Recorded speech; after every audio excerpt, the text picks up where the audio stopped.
the United Nations Sustainable Development Goals and Pope Francis's encyclical Laudato Si on care for a common home. They represent two different lenses towards the common goals of ending poverty and leaving no one behind. Human dignity and the interconnectedness of our world are at the heart of their respective calls for paradigm shifting development. And despite their similarities, the Sustainable Development Goals and the Laudato Si diverge in key aspects of their messages and approaches to achieving their common goals. These differences are also result in distinct challenges and opportunities in addressing issues towards creating a new normal. Today is the 5th anniversary of Laudato Si on care for our common home.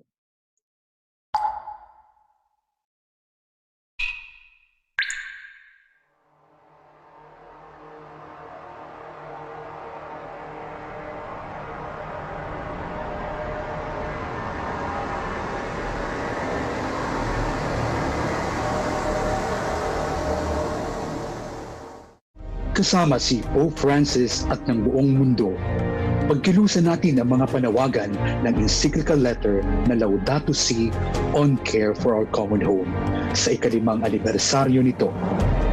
Sa linggo ng Laudato Si mula ika-16 hanggang ika-24 ng Mayo, magsama-sama tayo para sa ating common home sa pagkilos sabay-sabay dahil ang lahat ay magkakaunlad.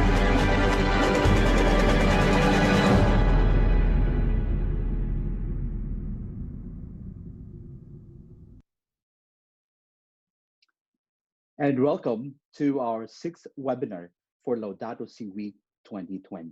Hashtag Laudato Si 5. Our webinar today is about Sustainable Development Goals and Laudato Si towards ecological solidarity. To open this session, let's have the opening prayer.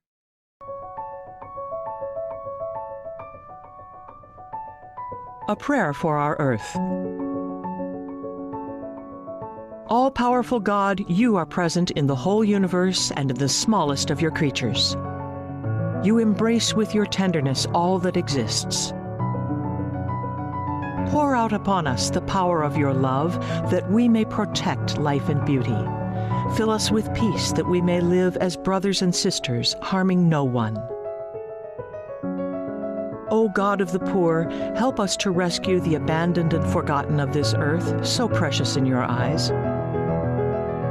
Bring healing to our lives that we may protect the world and not prey on it, that we may sow beauty, not pollution and destruction.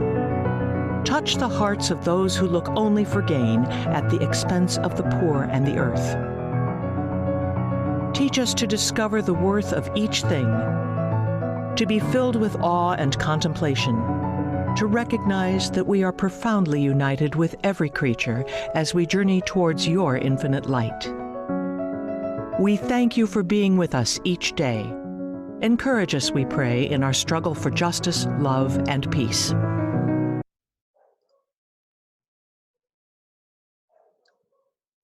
This webinar, Sustainable Development Goals and Laudato Si towards ecological solidarity, is brought to you by Living Laudato Si Philippines in partnership with the Global Catholic Climate Movement, GCCM Pilipinas, and the Archdiocese of Manila Ministry of Ecology, together with CIDSE, Together for Global Justice, and the United Nations Environment Program, Faith for Earth. And as the world faces immediate and long-term threats at the global and local scales, the urgency for our united approach for attaining sustainability and eco-solidarity has never been stronger. But first of all, I would like to recognize the indigenous peoples of this world listening and watching us today. Thank you so much for maintaining ecological balance. Living Laudato Si Philippines is founded in the year 2018, and we envision a future, a life as Laudato Si, the principles of Laudato Si as a way of life, and sustainability is the future. We commit to build capacity and foster more partnerships in mainstreaming and integrating principles of Pope Francis' encyclical Laudato Si as framework, as model and tool for sustainable development. And we wish to partner, influence relevant institutions, specifically faith-based organizations, to divest from destructive industries and activities and shift towards financing solutions that promote environmental sustainability and social justice. So we always say divest for sustainability and invest in our common home. We always keep track of Catholic investments in financial institutions and corporations, and we work with the church to call on local financial institutions to divest from industries that harm the environment and invest in sustainability. So, by joining this webinar, our session, you allow us to video record the session for documentation and posting on Facebook, YouTube, and other media platforms. Zoom, after, will automatically open an evaluation page for attendees browsers after leaving the webinar. And upon completion and receipt of the online evaluation and at least 1 hour attendance of the actual session, e-certificates will be sent within 1 week. And we apologize for the delay due to more than 1,000 individual requests for e-certificates. We have a question and answer tab. And while we continue to discuss our topic for tonight, for today, just type your question and answer. Ladies and gentlemen, brothers and sisters, let me introduce to you one of my friends. I met her in Paris in 2015 as senior advisor of Coopération Internationale pour le Développement at la Solidarité, or CIDSE. She joined CIDSE in 2011, and she leads CIDSE work on climate justice. That includes a focus on food and agriculture, energy, and sustainable lifestyle. She actively engages in CIDSE work on bringing about a paradigm shift towards a just and sustainable world with a specific focus on ecological conversion, lifestyle changes. She is playing an active role in the management and coordination of the CIDSE Alliance and the relations with allies and partners worldwide. Since 2014, she is overseeing the campaign Change for the Planet, Care for the People, and being the contact point for CIDSE collaboration with other movements and allies in this joint effort to boost CIDSE call for climate justice and for bringing Laudato Si into practice. She works in international development, which began with a 1-year volunteer service in Benin in West Africa, working in a project for the socio-economic promotion and empowerment of women from 2008 until 2010. She worked in the Italian NGOs Network Foxy. We worked together in the Climate Pilgrimage, of course, as International Relations Officer. Brethren, sisters, and brothers, please welcome Chiara Martinelli. Chiara? Thanks a lot, Rodne, for this introduction, and thanks a lot to Live in Laudato Si Philippines for the invitation to join this debate. I'm very honored, and as you said, Rodne, it's first of all also a sign of friendship. We were together shouting in the streets in Paris 5 years ago, so happy to be here and try to discuss together with you the topic of today. So living Laudato Si Philippines give to me this the title of this short input that is on the road to 2030, the global goals. So here we are in the middle of 2020, 5 years after the publication of Pope Francis' encyclical Laudato Si, that today we celebrate in its 5th anniversary, but also 5 years after what we have been calling the big 2015 here. For many of us studying and working on social justice and engaged to eradicate poverty and injustice, 2015 has been a big milestone. Indeed, that will be remembered as the year where multilateralism achieved international agreements, such as the one on the Sustainable Development Goals that we are calling Agenda 2030, Agreement on Financing for Development, and the Paris Agreement, to tackle climate change. All these three international agreements are the result of long processes and compromises. They are not perfect agreements, but surely they are important political frameworks that are offering us the possibility to call for policies and actions aiming to bring about a more just and sustainable world. And let me highlight that those agreements could not have been reached in 2015 without the huge global mobilization that filled the streets and played an incredible bottom-up pressure in the run-up to 2015. And we have been so lucky, so blessed, because 2015 has been also the year of Pope Francis' encyclical Laudato Si. And I see it as a document, of course, but also as a process, as a whole dynamic that has been provoked out of this powerful letter to the world, that it's definitely completing, complementing, scaling up all these international agreements. In the context of our work for global justice, I think that Laudato Si provided us key inspirations and guidance that are fundamental in achieving the goals we have for 2030. I guess some of the speakers after me will go more in details of the messages of Laudato Si, and some of the main highlights has been already presented by Rodne and by the nice video at the introduction of this webinar. But I think it's important to mention here at the beginning of this talk, while we speak about a roadmap towards 2030, at least one of the key intuitions, in my opinion, of Pope Francis in his encyclical. He invited us to listen to the cry of the hurt and the cry of the poor as one cry. That is a very simple, and if you want a little bit dramatic image, that since my first reading of the text of Laudato Si, I could never forget. Listen to the cry of the hurt and the cry of the poor. It's an image, it's a reality, but it's also a political call. It's not an abstract sentence. I believe that is a sentence that contains both denounces and proposals.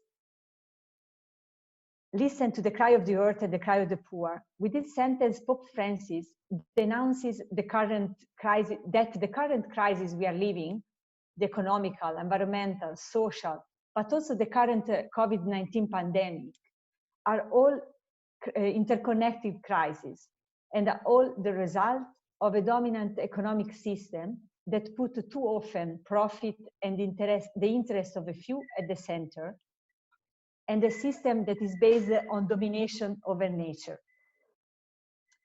Listen to the cry of the earth and the cry of the poor bring also proposals. Pope Francis, with this sentence, invites us to build a new development paradigm, where people and planet are at the center, where there is harmony in the relation between humanity and nature. So if we go back to the Agenda 2030, first of all, the Sustainable Development Goals are targets that should be considered in the whole frame and not in silos. Just to give you some examples, we cannot speak about the goal number 1 on eradicating poverty without considering goal number 13 on climate action, or goal number 12 on sustainable consumption and production, without considering goal number 2 on zero hunger, and so on and so forward. So this is just to show you that it's like a big puzzle. Indeed, one of the big achievements of the Sustainable Development Goals framework is the attempt to look at efforts and action to bring about sustainable development in an holistic way. At the heart of the Agenda 2030, there are 17 goals and more than 160 corresponding targets. They cover a broad range of issues: education, healthcare, migration, peace, justice, ocean, forest, sustainable agriculture, climate change, decent jobs, economic development. The Agenda 2030 is a complex and interlinked. and no individual part can be picked to present the whole. The Agenda 2030 includes some transformational, some new elements in how development has been understood until 2015. For example, for the first time, a universal program that is applicable to all the countries, integrating environmental protection and poverty eradication, promoting extensive participation to all groups and stakeholders, tackling inequality and promoting inclusion with a focus on the very well-known slogan, leave no one behind. But there are other elements contained in the Agenda 2030, such as the focus on the economic growth, certain models of production and consumption proposed, and the role of technology, that are a little bit more controversial. And those require further debate, clarification, and work to make sure we don't lose the direction we want to go. But where are we after 5 years already? Some steps have been done, and we don't have time here to go into all the details and numbers for each of the goals, the target of the region. And also looking at the roadmap towards 2030, we should look at the Sustainable Development Goals, as well as the target and plans contained in the Paris Agreement. We cannot separate those. So we should put the accent on policy coherence and constantly consider a fast-changing global context. So if you allow me, where are we after, if I have been asked, like, where are we today after 5 years? I think for me, there are 4 elements that can summarize where we are in the roadmap towards 2030. So first, after 5 years, yes, some small steps forward in the achievement of the goal have been done, but clearly local actors, local authorities played a key role. That for me, it's a sign that change can only happen if supported by local communities, if communities are involved and are driving the change.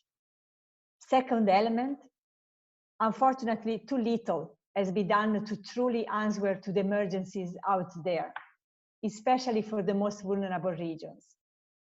Think about the escalation of the tremendous effect of climate change.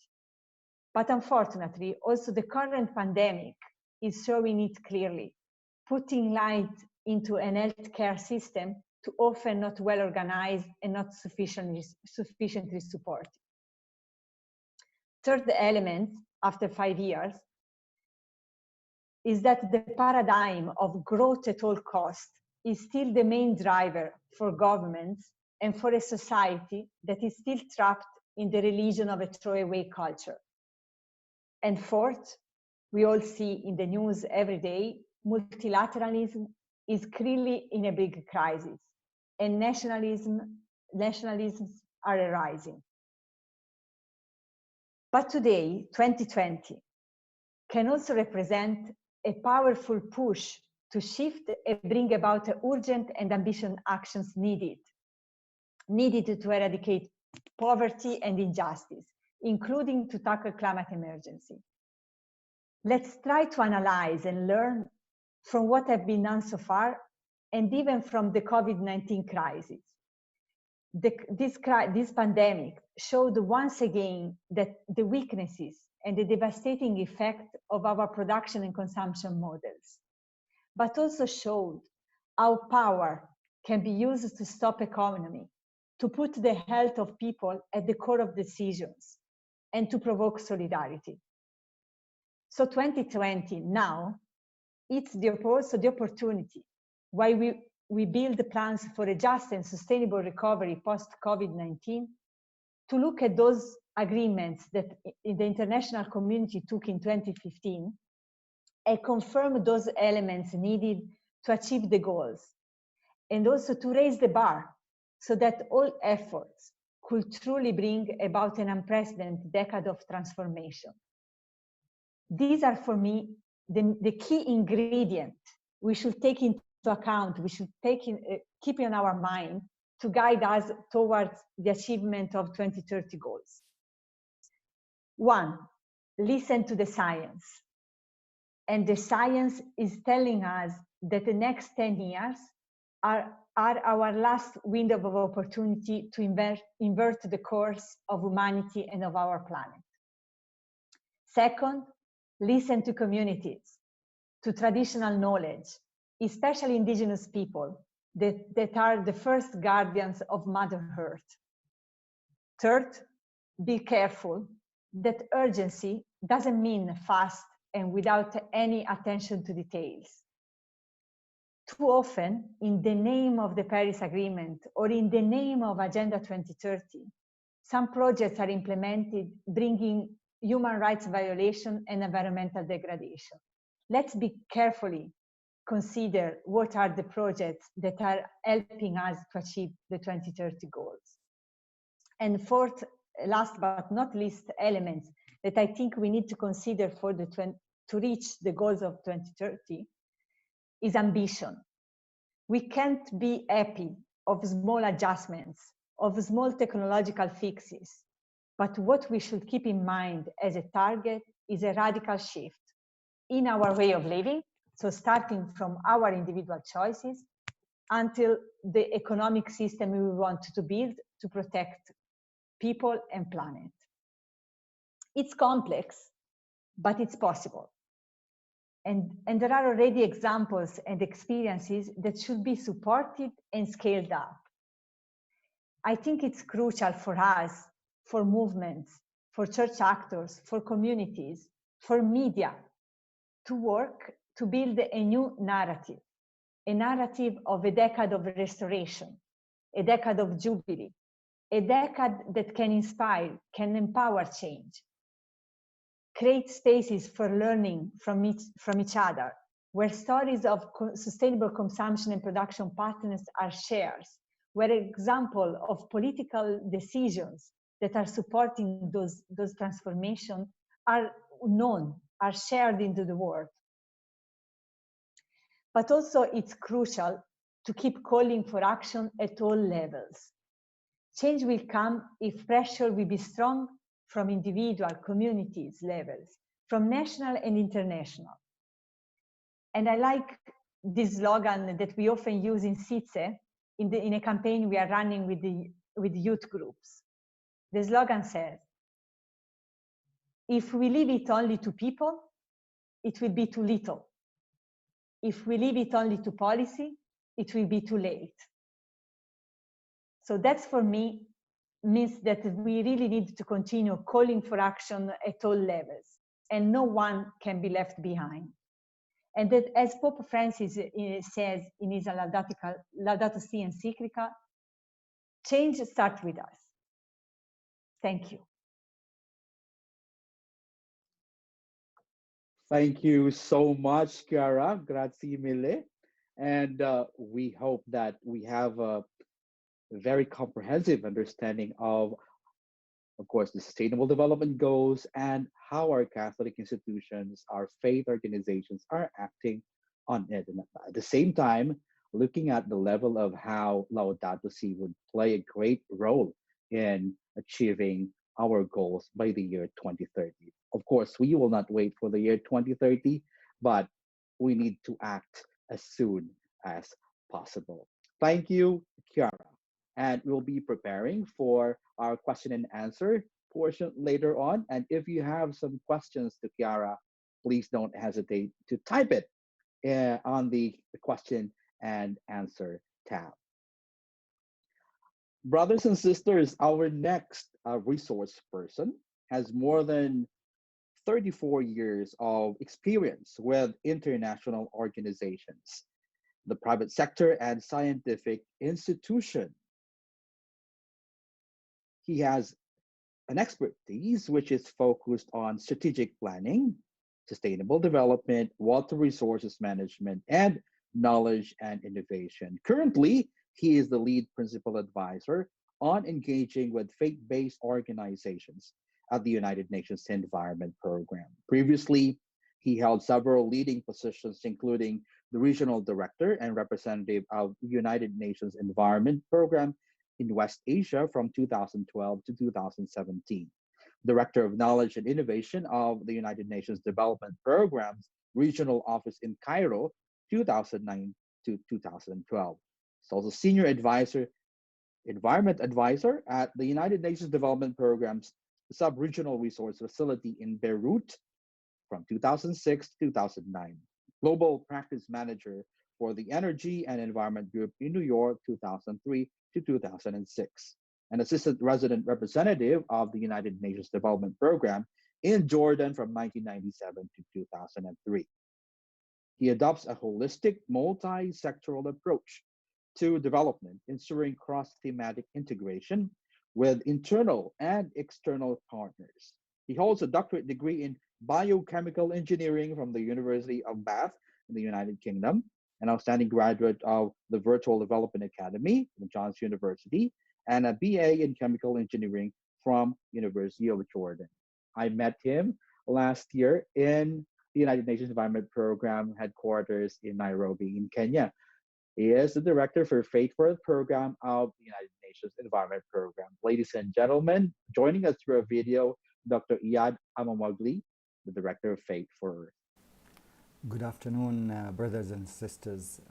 It gives me a great pleasure to be part of this webinar this afternoon, commemorating the 5th anniversary of Laudato Si. And actually it brings very happy moments of last year when we held the 4th anniversary of Laudato Si in Nairobi, and I had the pleasure of meeting many of you. Thank you very much for this invitation. Certainly apologies for not being in person with you. Well, actually directly not in person, but live with you. You know, this is also the week of the World Environment Day, and we're very busy doing also webinars and organizing many events. So apologies for not being with you at this moment. Without further ado, let me introduce to you how the Faith for Earth initiative is addressing the SDGs and linking it to the work of faith-based organizations. So the Faith for Earth initiative was started in 2017, just 2 years after the launch of Laudato Si and the adoption of the Sustainable Development Goals. And a global strategy for engaging with faith-based organizations was adopted by the United Nations Environment Program. As we all know, the overarching principles of the Agenda 2030 and the Sustainable Development Goals are the 5 Ps, because the agenda needs to work for the people and to live in a healthy planet, enjoying prosperity, and do that in partnership while enjoying peace. Have discussed how can we implement the Sustainable Development Goals, and everybody knows that governments alone cannot achieve the Agenda 2030. So a number of other stakeholders must be engaged, and we know that the private sector has been contributing, other civil society organizations and so on. But the faith-based organizations were not an integral part of the implementation mechanism of the Agenda 2030. Therefore, our focus in the Faith for Earth initiative is actually to integrate the faith-based organizations as clear and as important implementing partners of the Agenda 2030. Mission of the Faith for Earth initiative is to inspire action by faith-based organizations to achieve the Sustainable Development Goals. Of course, there have been so many organizations contributing to sustainable development, but what we wanted is to provide an interfaith platform for faith-based organizations to be able to contribute and maximize their impact. So our vision is that we need to arrive at a world where all creations live in balance, and not only humans subordinating and controlling the resources of Earth. that purpose, we have come up with three important goals. The first goal is to engage with faith leaders and faith-based organizations on or in a policy dialogue. So we want to bring faith leaders to have discussions, contribute to policy making and decision making of the UN system. The second goal is, we know that faith organizations or religious institutions are the fourth largest economic power on earth.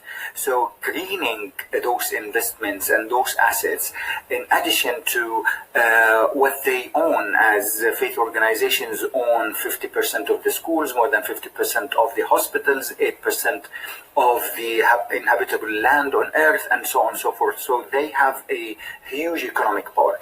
And the third goal is that we want to bridge the gap between the scientific evidence, what international organizations are saying, and what the theology and what the religious scripts are saying. So we would want to empower the faith messages with scientific evidence. I would like to recognize and acknowledge the impressive work that was done by Living Laudato Si Philippines.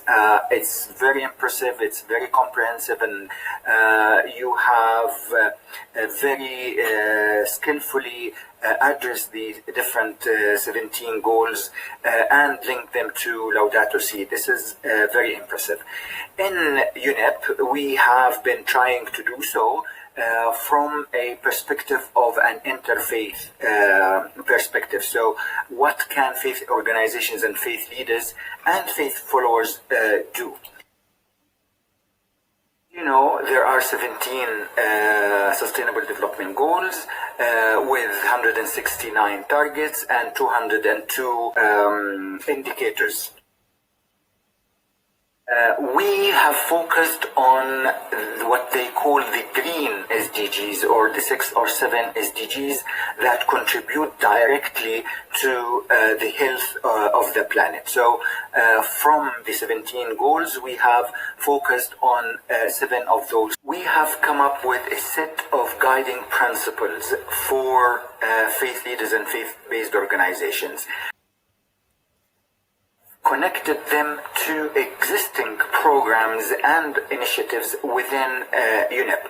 For example, the SDG 12, which is on sustainable consumption and production, and we know that religions actually dictate what people can eat, what they can drink, and how they can dress, and so it is a lifestyle system. Therefore, it's very nicely tied to the sustainable consumption and production goal. So, and we know that there are 37 million churches around the world, so efficiency of the worship places is of paramount importance. For example, churches can adopt to install solar energy systems. So if every house of worship, or at least church, installs one solar system, that then we are talking about immediately 37 million solar systems installs, and that will reduce hundreds of thousands of carbon dioxide from the atmosphere. Other houses of worship, for example, like mosques, they use water for ablution, so introducing the water-saving devices would reduce the amount of water that is used for spiritual and cleaning purposes. We know that pilgrimage is a major practice in all religions, and there are hundreds of millions of people each year go in spiritual visits to certain sites around the world. They fly, they use hotels, they consume products, and so on. So introducing the green pilgrimage practices is another way how we can impact the sustainable consumption. SDG 6 on water, it is the relationship between the use of water resources, whether it is within the houses of worship or the practices of people practicing agriculture, we can immediately install rainwater harvesting that reduces the amount of water consumed that needs to be purified and then used for purposes of agriculture or even domestic uses.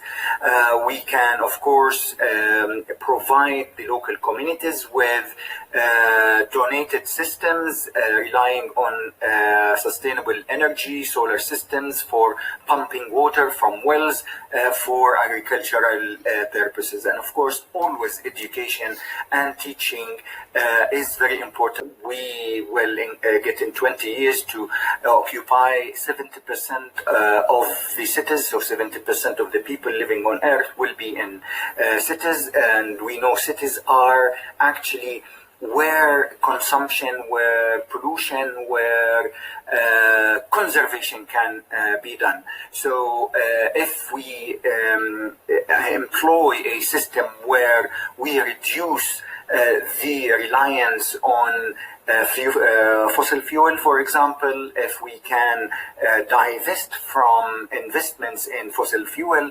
that can lead to improving our use of renewable energy, for example, and employ the neighborhood practices to engage the local communities in practices that are in line with faith principles as well as the principles of the SDGs.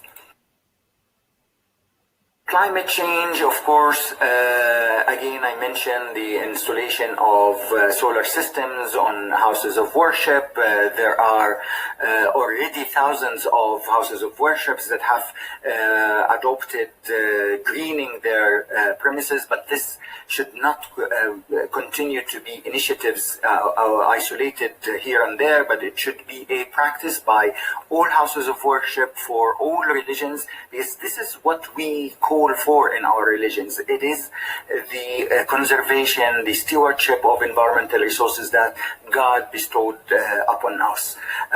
We can use, of course, for the faith-based organizations using fleets. For example, as I mentioned, 50% of the schools are owned by faith-based organizations. So the fleets, the buses owned by these organizations can run by using electric mobility and reducing the contribution of carbon dioxide. SDG 14, life underwater. We know that there are streams that we pollute, whether we use it along the rivers or the villages that we live nearby. So the pollution of river and waterways is an important area. Cleanup campaigns. We have conducted many cleanup campaigns with faith-based organizations, cleaning the slums and the waterways. Definitely we can take part in the negotiations between the governments and whether it is the fisheries or the agricultural people to use sustainable practices. And we know that the local communities and especially women are the owners, and women own or manage the agricultural lands in most of the countries and localities around the world. So working with women organizations as well into transforming into sustainable agriculture would be an excellent example.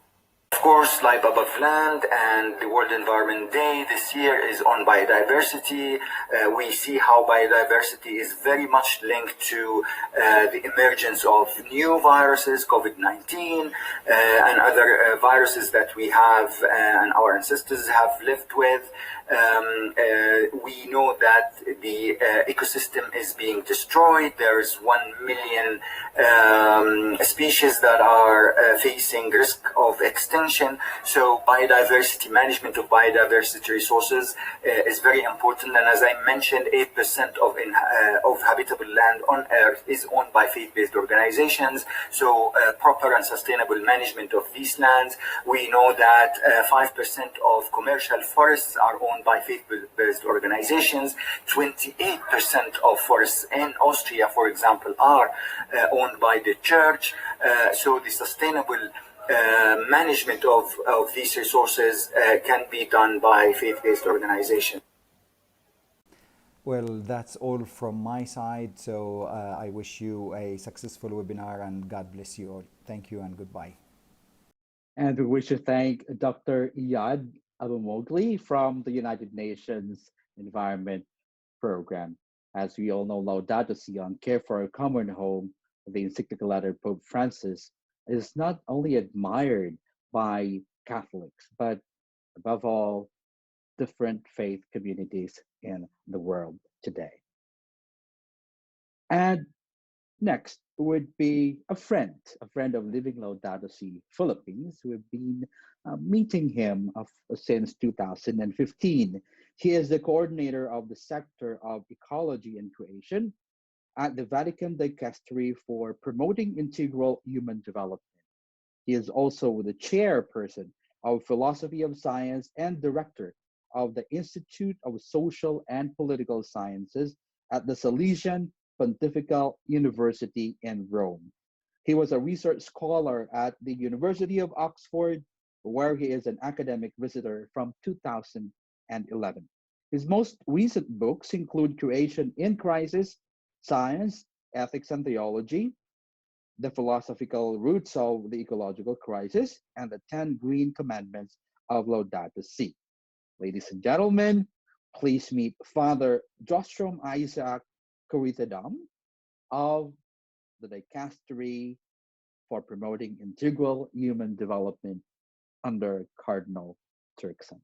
Good afternoon to all of you from the Vatican, and please allow me to bring you best wishes and greetings also from Pope Francis on the 5th anniversary of the encyclical Laudato Si. It's a beautiful day, and I would also like to thank you for the leadership you give, not only in the Philippines, but in the entire world. You know, with great joy and pride, I can tell you, when people ask us, you know, which are the countries leading the Laudato Si initiatives in the world, with great pride, I always quote you. So thank you for the leadership that you're offering to the church and to the world in this regard. Very happy to make a very simple presentation to you as part of my contribution, the Dicastery's contribution to the webinar that you're organizing. And it is entitled, Putting Laudato Si into Action. Laudato Si goals. You know, you talk about SDGs, Sustainable Development Goals, and we also thought of speaking of, you know, introducing this term, Laudato Si goals. So this is going to be the theme of my presentation. On this very auspicious occasion, when we are celebrating the 5th anniversary of the encyclical Laudato Si, and as you know, providentially, the beautiful Laudato Si week that we have just closed has blossomed into an entire sort of jubilee year, a special anniversary year of Laudato Si. So in this context, the reflection that I would like to share with you is that it's time to raise the orbit and put Laudato Si into action. You know, I teach philosophy of science apart from my work at the Vatican. And so allow me to quote an image, an example from science, from cosmology. You know, when we place orbits, you know, satellites in space, we raise them orbit by orbit. Laudato Si was released in 2015, 5 years ago. It was signed 5 years ago and released on 18th of June, 2015, nearly 5 years. We have reflected on Laudato Si, we have talked about Laudato Si, but now it is time to put Laudato Si into action. It's time to raise the orbit. Another image, or again from philosophy of science, from physics, how do we raise the orbit? And then we go to the other branch of physics, the quantum mechanics. You know, we say in physics that when metals heat up, electrons fly, move from one orbit to another. I think that's what we need to do. Webinars like the one that we are having, celebrations all should help to heat up, to warm up for the bigger game of action. And so like electrons, we need to jump from one orbit to another. I say this also because around the world, there is also, not this lack of enthusiasm or commitment to put Laudato Si into action. But now it's time to raise the game, to raise the orbit, and like electrons jump from lower orbits to higher orbits. So that is the theme of my presentation. Now, why do we need to do it? I say in response to at least 3 cries, as Laudato Si indicates to us. First of all, in response to the warnings from the scientific community, the study of the planetary boundaries, beginning with the climate crisis, but also other problems like the nitrogen cycle, the biodiversity loss. In all these areas, we have gone beyond the safe green zone. So we are in a very critical terrain. And the study updated, this was of 2009, 2015 added one more area of land use. So scientists are telling us we are going beyond, we are entering into a very, very dangerous zone. And it's obvious in the area of climate crisis, we are walking into unprecedented climate crisis. This is, most of you are familiar with this graph of the IPCC. Last 1,000 years, how Earth's average temperature varied. It never, went beyond, say, 1 degree. And now, by the end of the century, we are easily walking into 3 degrees centigrade. The temperature has risen by 1.1 degrees centigrade, and we are seeing the impacts around the world: wildfires and typhoons, and floods and droughts and desertification. Imagine if we go beyond 1.5, which scientists says is probably the maximum that we can take in. That's going to be worse than what it is today, but then we are locked into it. Unfortunately, we are locked into even 3 degrees centigrade. So it is a very, very urgent reason why we need to act, responding to what the scientific community is telling us.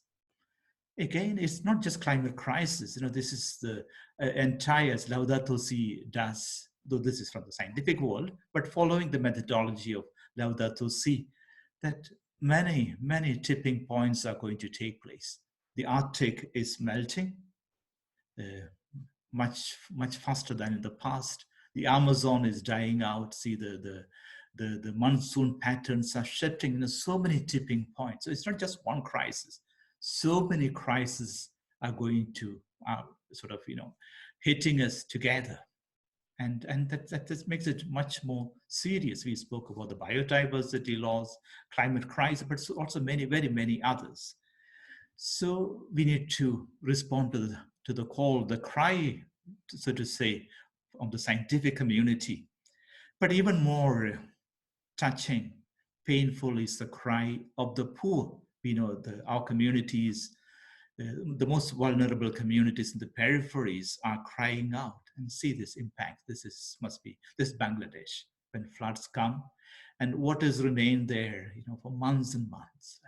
So it's not just our common home that is crumbling, but also the homes of our brothers and sisters. And you just heard the typhoon just a few days ago, and we are all with you in prayer and concerned about what was happening. Sanyo, our close friend, was sharing news with us, very, very worrying news as the typhoon was hitting the Philippines. And, this is what's happening and affecting, unfortunately, the poorest communities worst. Migration, people get, very touchy about migration, but it's so connected to the climate and other crises, when there is so much of desertification, drought, people have to displace. And not that, most people cannot have the money to even go abroad, even to risk take a ship and go. Most of them travel within the country itself, the internal displacement. But migration is a big problem. and the food security. I'm a Don Bosco priest, so these are our children on the street. It was done by a Salesian. So, and food security is going to be affected even more with the climate crisis. And now, as they say, unfortunately, millions are going to fall into poverty, also due to the COVID-19 emergency we are living through. So this is the second cry. We need to respond to the cry of the poor and also the indigenous communities. We had a very, very beautiful synod, special synod on the Amazon, but indigenous communities around the world, in Africa, in Indonesia, Malaysia, in the Philippines, in India, all around the world. And a third cry, this was not so much in Laudato Si. This is again a sign of the times. More recent, the cry of children and future generations. It's true that Laudato Si 160, Pope Francis, makes that, that question that comes straight to your heart. What kind of world do we want to children who are now growing up and to future generations? But this cry has become much more powerful in the and children, and telling us, don't mess with my future, don't steal my future. So these are the cries that are calling us, and we need to respond to these cries. Future generations tend to inherit a greatly spoiled world. Pope Francis speaking to heads of oil companies at the Vatican last year. Our children and grandchildren should not have to pay the cost of our generation's irresponsibility. I remember when he said this, just sitting a few meters from him, and I could see the pain in his eyes. So these are cries that we should not, shouldn't be deaf to. So the second part of my presentation, how do we respond? We respond, as I said at the beginning, acting. And in the anniversary year, special anniversary year, we are happy to launch an action platform, a multi-year rollout, Laudato Si rollout plan, to make communities around the world totally sustainable in the spirit of the integral ecology of Laudato Si. So we are proposing a journey for this ecological conversion, another beautiful invitation concept in Laudato Si, but a conversion in action. So the 7-year journey involving families, so we invite thousands of families to join. Schools, universities, parishes and dioceses put together, hospitals, all the more relevant in the context of the COVID-19, the health crisis we are living, and also businesses and farms, enterprises, all that put together, and religious orders. So almost like, most of the sectors are covered here. So we are going to invite, as I said, thousands, hundreds of institutions, communities, families to join us and walk a 7-year journey. And this is, how what is that motivates, that lights up our journey? This is what we call the Laudato Si goals, LSGs, just playing on the SDGs in the spirit of integral ecology. So we again put 7 parameters, lights that will shine on our path. First of all, beginning with response to the cry of the earth. So very practical things. And again, allow me to acknowledge our debt to our friends in the Philippines who also helped us to draft some of these parameters. So greater use of clean renewable energy and reducing fossil fuels in order to achieve carbon neutrality, efforts to protect and promote biodiversity, guaranteeing access to water, and etc. But all that comes in the area of our response to the cry of the earth. At the same time, cry of the poor, defense of human life from conception to death and all forms of life on earth, with special attention to vulnerable. This is the beauty of the Church's Catholic social teaching, the preferential option for the poor. That's at the center. So we take special care of indigenous communities, migrants, children at risk, because they're the ones most exposed. It's like, Laudato Si says we are a common home, which means we are a common family. And in a family, we take care of the weakest, the most fragile among us. When we do that, we become a real family. And that's what Laudato Si invites us to do. Also allow me to say, like, because people say we need to, we can take care of everybody. But I think that we can really put into practice integral ecology when we begin with the weakest. And when we embrace them, we will manage to embrace everyone. The third criterion, ecological economics. So sustainable, this is the community at the global, or like at the macro level. Fair trade, ethical consumption, ethical investments, divestment from fossil fuels, and not just from fossil fuels, and any economic activity harmful to the planet and the people. And we have put it officially in the parameters of sustainability from the part of the Vatican, speaking in the name of Pope Francis. So investment in renewable energy, all that, all etc. So we can go on building up. Then from macro, we come to micro level. What can each one do? What can each family do? What can each small community do?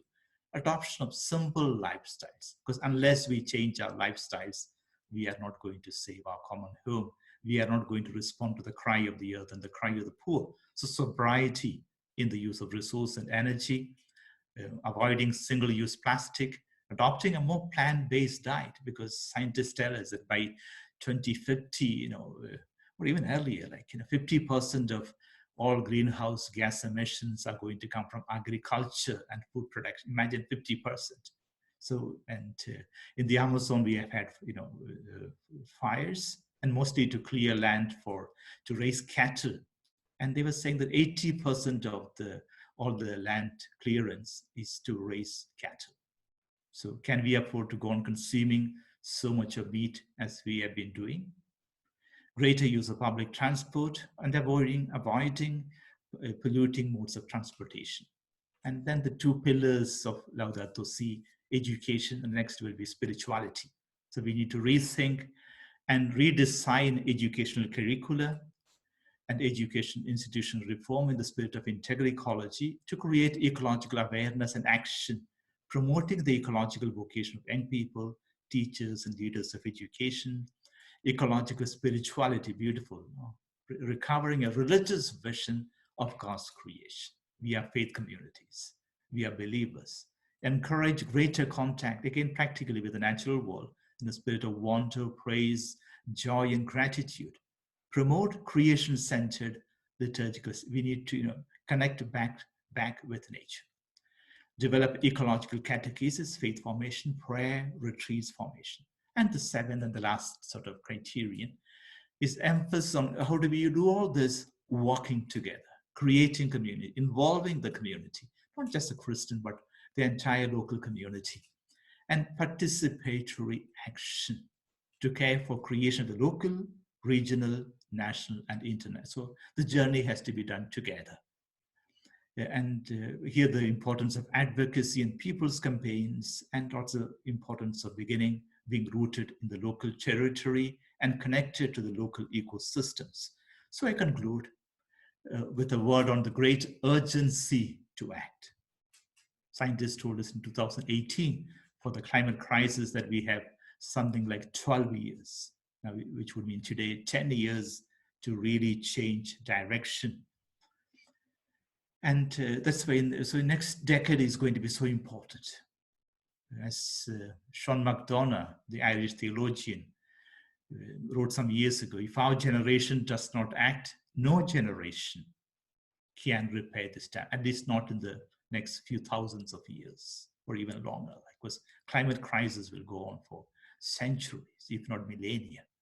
So this decade is so crucial. That's why we want this, in this decade, this journey to take place. So we hope to begin in 2021 with the first group, thousands of schools and universities and religious orders and business, beginning a 7-year journey in the spirit of integral ecology.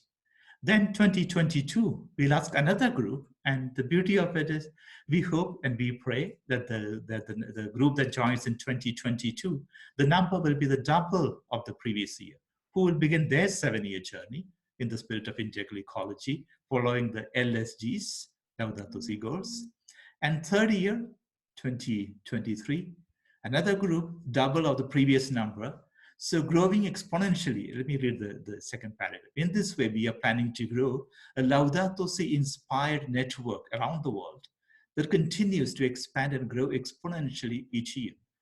This year we'll begin with the church, but then we can also do it with other, and we should do it with other churches. We can and we should do it with other religions.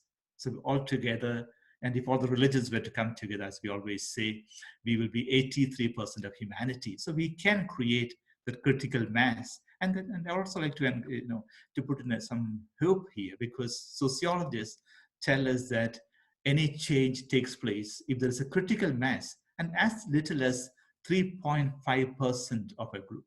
That's how the Berlin Wall came down, because a small critical mass was created. That's how Gandhi fought the British with the non-violent struggle, because he created a movement of people from below and created this critical mass.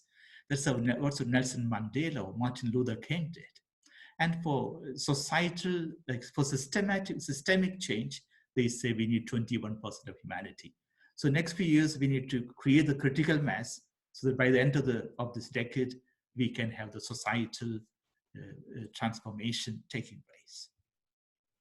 We'll also be giving Laudato Si awards beginning from this anniversary year for the best individual, family, educational institution, faith community, action initiative, people's movement, economy, business, labor initiative, and communication. And so I think what God is granting us with this, with the Laudato Si week we celebrated, with the Laudato Si anniversary beginning today, and the new decade, the holy decade up to 2030, when we should also be realizing SDGs. Let's hope that we can also realize LSGs, Laudato Si goals. So it's a jubilee time, a kairos, the time of grace, granted that God is blessing us with for the earth and the poor. And for all this, we say thank you. We say thanks to God, and also thanks to Pope Francis for Laudato Si, whose 5th birthday we are celebrating, and which is launching us, which is lifting us into another orbit altogether, the orbit of action, of ecological conversion in action. Thank you very much for all that you do. And by God's grace, we can make a home once again for everyone, for all of God's creatures. Thank you very much, and God bless you. Thank you. Thank you very much, Father Josh. And wow, that is really an exciting news and sharing from Father Josh. Father Josh will not be around for our question and answer part, because he will be joining the Secretary of State, Cardinal Parolin, for the celebration of the Feast of Mary, Help of Christians. You know, Father Josh is a Salesian of Don Bosco, and they are celebrating their feast day today. And we're excited to engage more and act on Laudato Si, on care for our common home, and of course the Jubilee of the earth and the poor. To make a synthesis and to present one of our publications, the Handbook on Sustainable Development Goals and Laudato Si, let me introduce to you a climate advocate, environment researcher, and citizen journalist. We call him JL. He is the program manager of Living Laudato Si Philippines, an interfaith movement campaigning for the divestment of major financial institutions from fossil fuels and the empowerment of citizens for lifestyle and attitudinal shifts towards sustainability. He is also a citizen journalist focusing on climate and environmental stories since 2016, with articles published in international and local media platforms such as the Huffington Post, Asia Sentinel, Rappler, Sunstar, and the Manila Times. He is one of the co-authors of the 2016 Philippine Climate Change Assessment Report, the local equivalent of the Intergovernmental Panel Climate Change Reports. He has represented the Philippines in different capacities during the annual United Nations Climate Conference in 2017 and 2019, and Asia Pacific Climate Weeks in 2018 and 2019. He earned his Master's of Science in Atmospheric Science degree from the Ateneo de Manila University in December 2018, representing our young people, brothers and sisters, brethren, JL or John Leo Algo, and the program manager of Living Laudato Si Philippines. JL? Good evening, ladies and gentlemen, and I would like to thank each and every one of you for attending this momentous webinar tonight. And I would like to wish you as well the best, especially during these difficult times that we're all going through at the moment. So allow me for the next 35 minutes, more or less, to present to you a rather unique, different look into the dynamics between the Sustainable Development Goals and the Laudato Si, which are two of the landmark documents of our lifetime. Let's begin the presentation. There we go. So can everybody hear me and see the presentation on your screens? Yes, JL. Okay, thank you for that response. So this is the title of my presentation, Sustainable Development Goals and the Laudato Si towards Eco-Solidarity in the Present and the Future. So I would like to begin this presentation by showing you the answer to an economic survey by the World Economic Forum back in 2017. And the question is, what are the most important, the most pressing issues that needs to be addressed by the governments, businesses, and civil societies of today? And according to the survey, here are the following problems that must be urgently addressed. And they range from lack of economic opportunities and unemployment, safety, security, and well-being, all the way to the classics, basically, poverty, inequality, conflicts, and of course, climate change. Given that there are so many issues that need to be addressed within a relatively short period of time, and considering that millions and millions of people are basically the most vulnerable to these particular problems, some of whom are experiencing these problems simultaneously, there needs to be a strategy. There needs to be a unified approach towards addressing all these issues. And the manifestation of these particular strategies has been discussed previously, the Sustainable Development Goals, the Global Goals, the Agenda 2030. So please remember that the SDGs are released in 2015, and it is actually ratified by consensus, which means all countries in the world agreed to these particular 17 global goals. And whether we directly recognize it or not, in one way or another, each and every one of us in this webinar, each and every one of us outside this webinar, are advocating for at least one of the SDGs. So, given that there are many SDGs that need to be achieved by the year 2030, ladies and gentlemen, we have less than a decade to achieve the SDGs. And given that we don't exactly have an infinite amount of resources, an infinite amount of riches to use to achieve these SDGs, and I actually saw some of you asking on our Q&A earlier about which of the SDGs is the easiest to achieve. With all due respect, I don't think that's the right way to approach that particular question. I think the right question to ask is, according to the perspective of sustainability experts worldwide, which among the SDGs should be prioritized? And according to the survey by GlobeScan and Sustainability in 2017, here are the following SDGs that they deem to be the most important. And it's clear here that whether on a sectoral or regional level, SDG 13 or climate action is overwhelmingly, according to them, the SDG that should be most prioritized. And that is based on the premise that climate change affects everything and everyone in the present and in the future. And the second most important goal, according to the survey, is quality education. And this, of course, corresponds to respecting a universal human right, which is right to education. And the third most important goal is SDG 12, or responsible consumption and production. And we will go deeper into each and every one of these SDGs and their implications on development later. Now, I would like to show you this plot, this very interesting plot that depicts the perceived importance of SDGs compared to the achieved progress of the SDGs so far. And again, I would like to highlight that the three most important SDGs, according to the survey, SDG 13, climate action, quality education, and responsible consumption and production. Now, I would like to focus on two sets of SDGs in this plot. First are these four particular goals: reduce inequalities, SDG 10, responsible consumption and production, SDG 12, peace, justice, and strong institutions, SDG 16, and no poverty, SDG 1. While they are some of the most important SDGs according to experts, if you look at the plot here, these are the SDGs with the least amount of progress.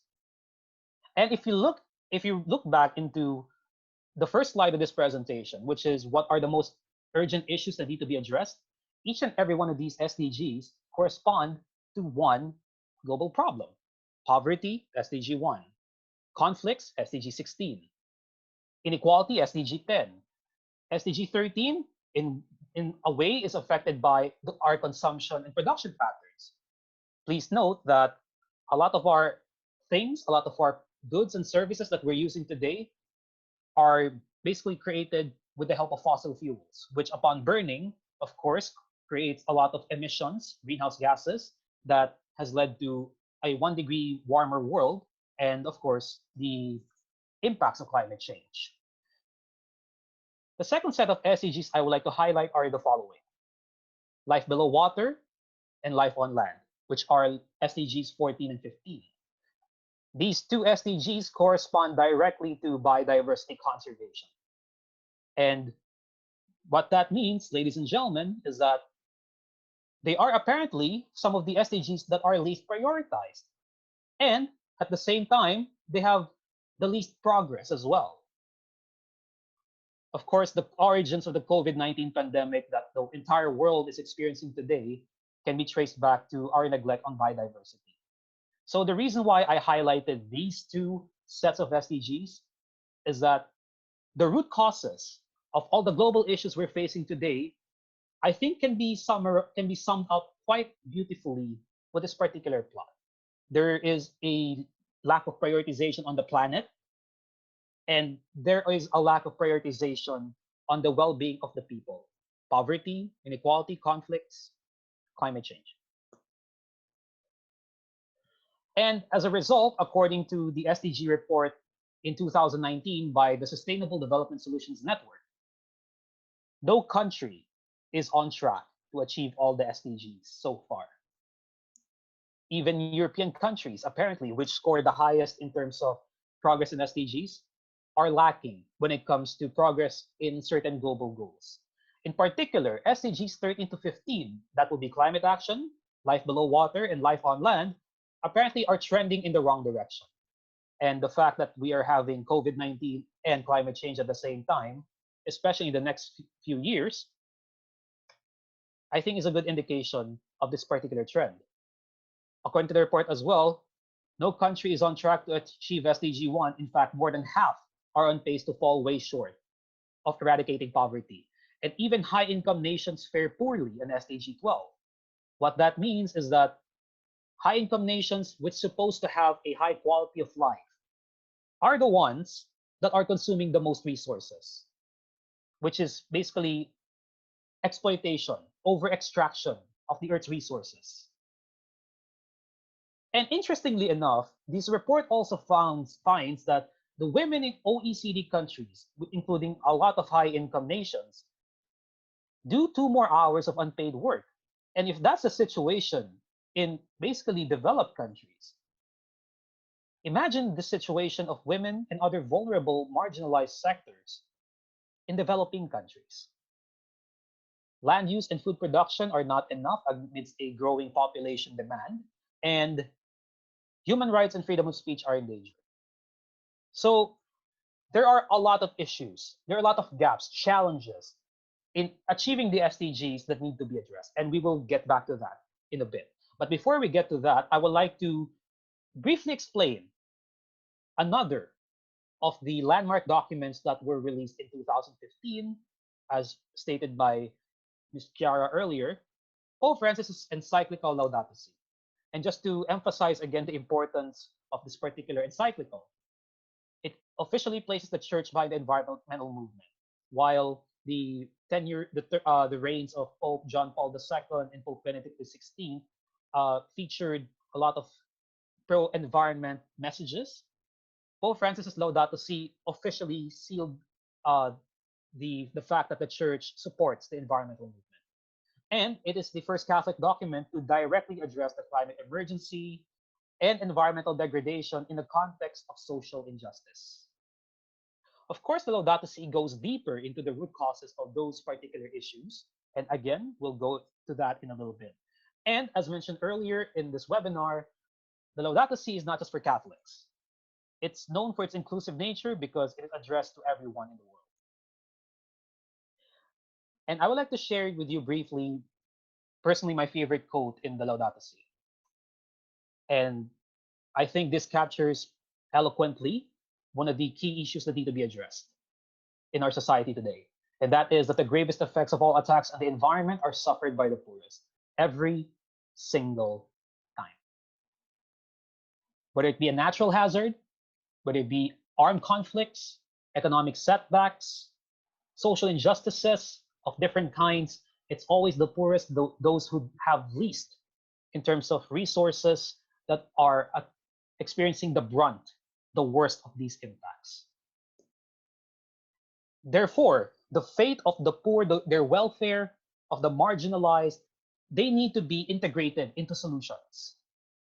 And deep in the heart of the Laudato Si is the concept of integral ecology. Integral ecology basically espouses that everything is closely related, everything is interconnected, and that today's problems need a vision that is capable of accounting for every aspect of the different crises that the world is facing. And if you look at the components of integral ecology in this particular slide, economic, environmental, social, these three aspects, they are the core of sustainable development. You need economic development, environmental protection, and social progress to achieve sustainable development. But the integral ecology concept goes deeper because it also factors in cultural ecology, basically the preservation of the traditions, the heritage, the identities of communities, which, quite frankly, could be under threat of globalization. It also emphasizes the importance of daily habits, the micro aspect, not just the macro aspect. And then there are two other important concepts that are integrated in this particular school of thought. First is the concept of common good, which basically is the sum of the conditions of social life, which allows for social groups and their individual members a relatively thorough and ready access for their own fulfillment in a responsible way. Some examples of common good: climate, which is actually directly stated in the Laudato Si. Biodiversity, the environment are basically common goods. And the second concept is intergenerational justice, which is basically preserving the ability of future generations to fulfill their own needs and address the issues, and still maintaining the demand of the present. And this intergenerational concept is also present in sustainable development. Now, I have tossed the word development a lot in the last 12 and a half minutes of my presentation. And if I ask each and every one of you what your definition of the word development is, we're going to have different answers. They may share similar ideas, but ultimately there will be variations in our concept of development. But according to some experts, a lot of our development models today are still predicated primarily on the notion that our economies need to expand. We need to be engraved in this expansive modernity. We need to increase our production. We need to increase our consumption. And in my opinion, the fact that a lot of economies in the next couple of months are going to undergo recession is, I think there's a bit of a gap in that, because an economy that only fulfills the needs of that only supposedly responds to the needs of the people cannot thrive. I think there's something wrong with that concept. And with that in mind, I would like to present to you some of the challenges in achieving the SDGs. And this part's going to hurt a little bit personally because I'm an SDG advocate myself, but no solution is perfect. So the first challenge of achieving the SDGs, according to Wolfgang Sachs in 2017, is its non-binding nature. The SDGs are an international agreement.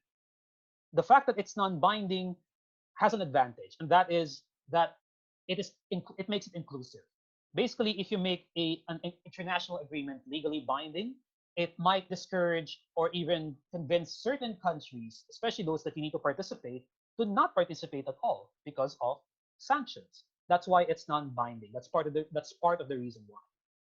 But of course, being in a non-binding agreement with no sanction mechanism means that there might be some difficulties when it comes to motivating certain countries to achieve the SDGs, to make their economies more sustainable, to achieve more social equity. Basically, it becomes a voluntary thing. And in my opinion, that is one of the reasons why we're having such difficulties in keeping on track in achieving the SDGs less than a decade from now. And just as on another note, the non-binding nature of international agreements is also present in one of the landmark documents that was released in 2015, the Paris Climate Agreement. The second challenge of achieving the SDGs is apparently the conflict between growth and sustainability.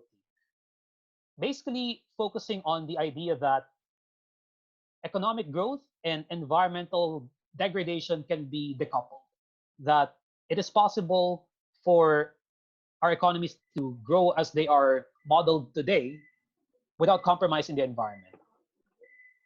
And I would like to point out that if you can Google this later after this webinar or tomorrow, if you look at the scores of the Human Development Index, which are basically indicators of the quality of life. Basically, a high Human Development Index score means high quality of life. The countries that score the highest in the Human Development Index are also the countries that have a very high ecological footprint. And again, this goes back to what I mentioned earlier, that supposedly the most progressive, the highest income countries are the ones that consume a lot of resources. So there seems to be some conflict between what we are trying to do on paper and what is happening in reality. And that is a challenge that needs to be addressed, especially as we move towards a new normal. Another challenge in achieving the SDGs, according to experts, is a lack of cohesive narrative. What does this mean?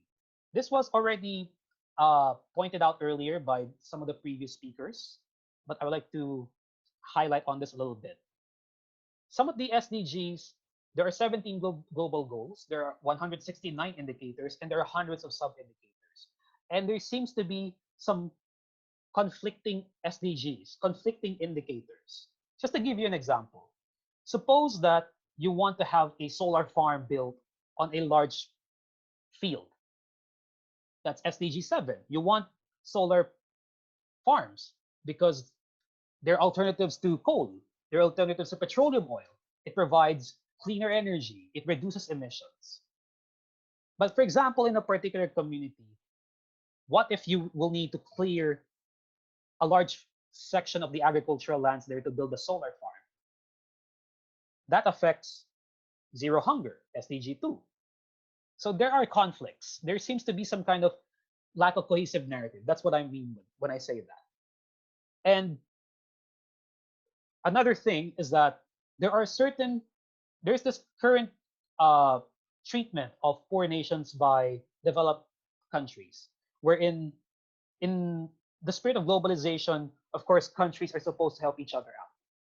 Mutually beneficial trades, relationships, agreements, those kinds of things.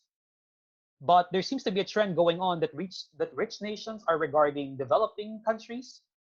Instead of development zones, they treat them as risk zones, which means if you provide them with investments, provide them with technological support, that they view those kinds of means of assistance as risky. It will negatively affect their economy, their economic development. And one of the best examples that I can give you to support this notion is the fact that there are certain developed countries that refuse to provide adequate financial and technological assistance to small island nations in the Pacific who are basically submerging because of sea level rise, climate change. And there, those are the elements of the lack of cohesion that is a challenge to achieving the SDGs. And the fourth, and probably a very interesting challenge, is the data revolution, which you probably hear a lot on YouTube ads about, are you ready for the data revolution? That kind of thing. I come from a science background. I appreciate the advancement of science and technology. And quite frankly, a lot of our leaders need to have more science-based decisions, especially here in the Philippines. But the fear, according to some experts, is that there is no context in the SDGs. There are 17 goals, 169 indicators, hundreds of sub-indicators. But what are numbers without context? It sort of creates the illusion that society can only evolve in a certain way. And because you are trying to achieve a target, instead of having policy-based evidence, your policies are becoming shaped by evidence. It's almost your policies are being geared towards achieving targets instead of looking at the bottom line, instead of seeing the big picture. And this is a reason why it's pointed out by some critics that SDG indices sometimes can be misleading. We need context in the numbers. And on that note, I would like to highlight to you now the comparisons, the contrasts, the ways in which the SDGs and the Laudato Si could complement one another. So here's an interesting difference between the SDGs and the Laudato Si. The SDGs look towards 2030. We need to have no poverty. We need to achieve lower inequalities. We need to have strong climate action, partnerships for the goals. Very optimistic. The Laudato Si takes a different approach. It contemplates on the present. Pope Francis digs deeper into, again, the root causes of the global crisis that we are facing today. Second point that I like to point out, the SDGs focus on targets. Laudato Si focus on relationships in terms of repairing, rebuilding our relationships with one another in the spirit of the interconnectedness of nature. We build our relationships with other communities, with other countries, with our neighbors, with our friends, with God, with other life on earth. And I believe that this is one of the ways in which the Laudato Si can provide the context towards achieving the SDGs with certain modifications. And here's another fascinating difference. The SDGs, in some ways, promote the efficient use of resources. The Laudato Si, however, surmises that we have already exceeded the ecological limit. And what that means is, to give you an example, in 2018, our planet, and by planet, I mean all countries in the world, humankind has consumed 1.7 times the amount of resources that the Earth can naturally generate in the span of one calendar year. We consume more than what the Earth can provide for us. That puts an enormous burden, tremendous strain on biodiversity, and therefore leads to a lot of issues on the economic, social, and environmental aspects. And just to give you another example of potential shifts in terms of the nature of exploitation by transnational corporations, even by some countries. As I mentioned, we are consuming as humankind more than what the Earth can provide. So the Earth doesn't have infinite resources. At some point, we're going to experience scarcities in certain basic necessities, especially if we do not implement proper interventions in time. And because there becomes a scarcity in resources, the shift of exploitation occurs from a spatial aspect to a temporal aspect. To give you an example, a corporation can provide loans to a certain community in the present so that they may be able to address their needs today. Food security, water security, energy needs. But the burden of repaying those loans now falls into future generations who also have to deal with a more degraded environment, with a more extreme climate. And in my opinion, the Laudato Si directly recognizes the root cause of the global crisis that we are experiencing today. While the SDGs recognizes that there are global issues, I don't think it digs deep enough into the moral, the social, the ethical aspects of it, which is what the Laudato Si does. This is the context that it can provide. And basically, two of the root causes of climate change, environmental degradation, social injustices that we're experiencing today are, number one, the notion of technocratic paradigm. I'm not discouraging us from using technology. Technology can be good.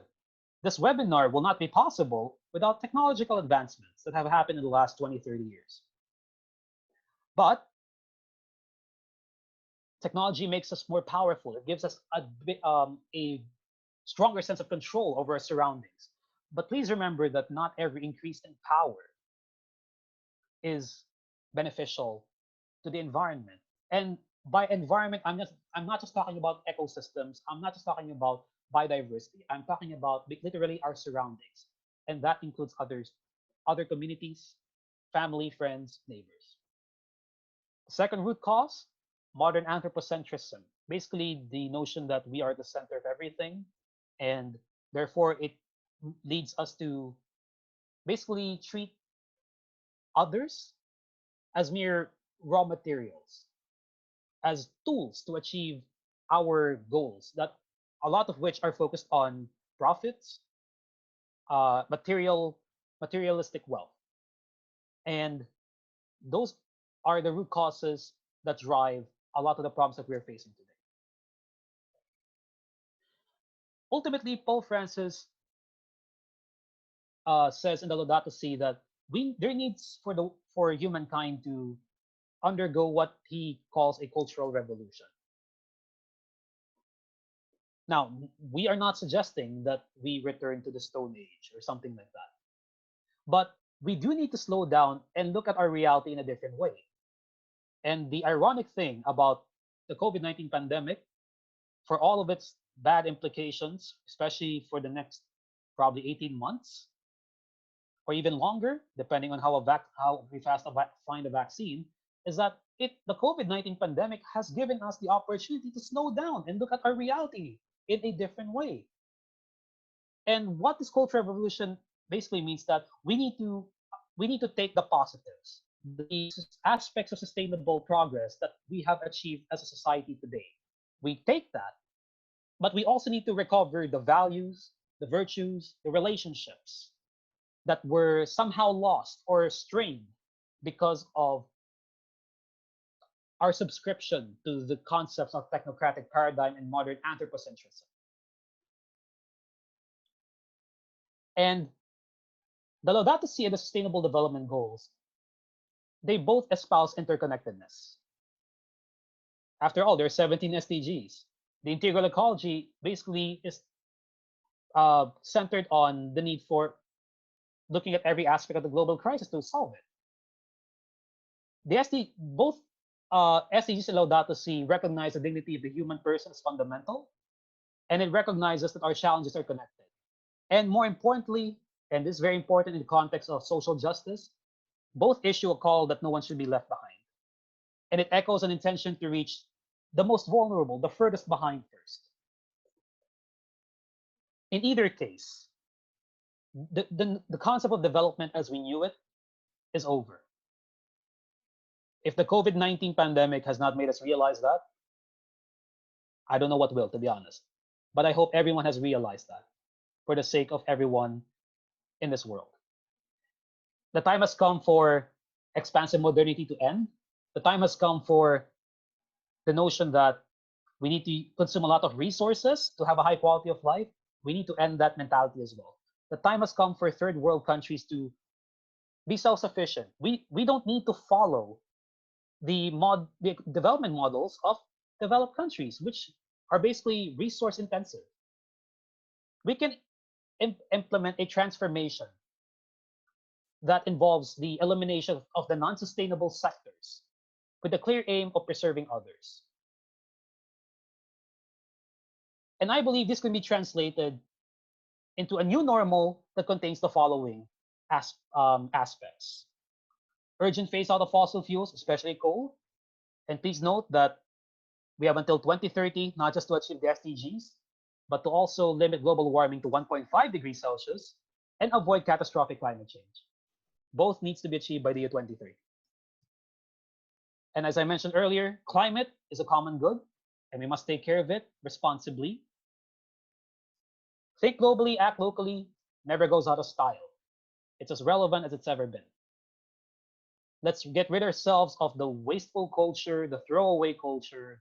Less can be more if we want a more sustainable new normal. And the SDGs in the Laudato Si, at least from my perspective, represents something beautiful. And that is science and faith can be in harmony, especially if they are looking towards the same goal, which I believe at the core of the SDGs and Laudato Si, they are looking at the same goal. Different approaches, different perspectives, but they can complement one another. And we need to focus on prioritizing the planet and the people, not just maximizing profits. That, I think, is what our new normal must look like.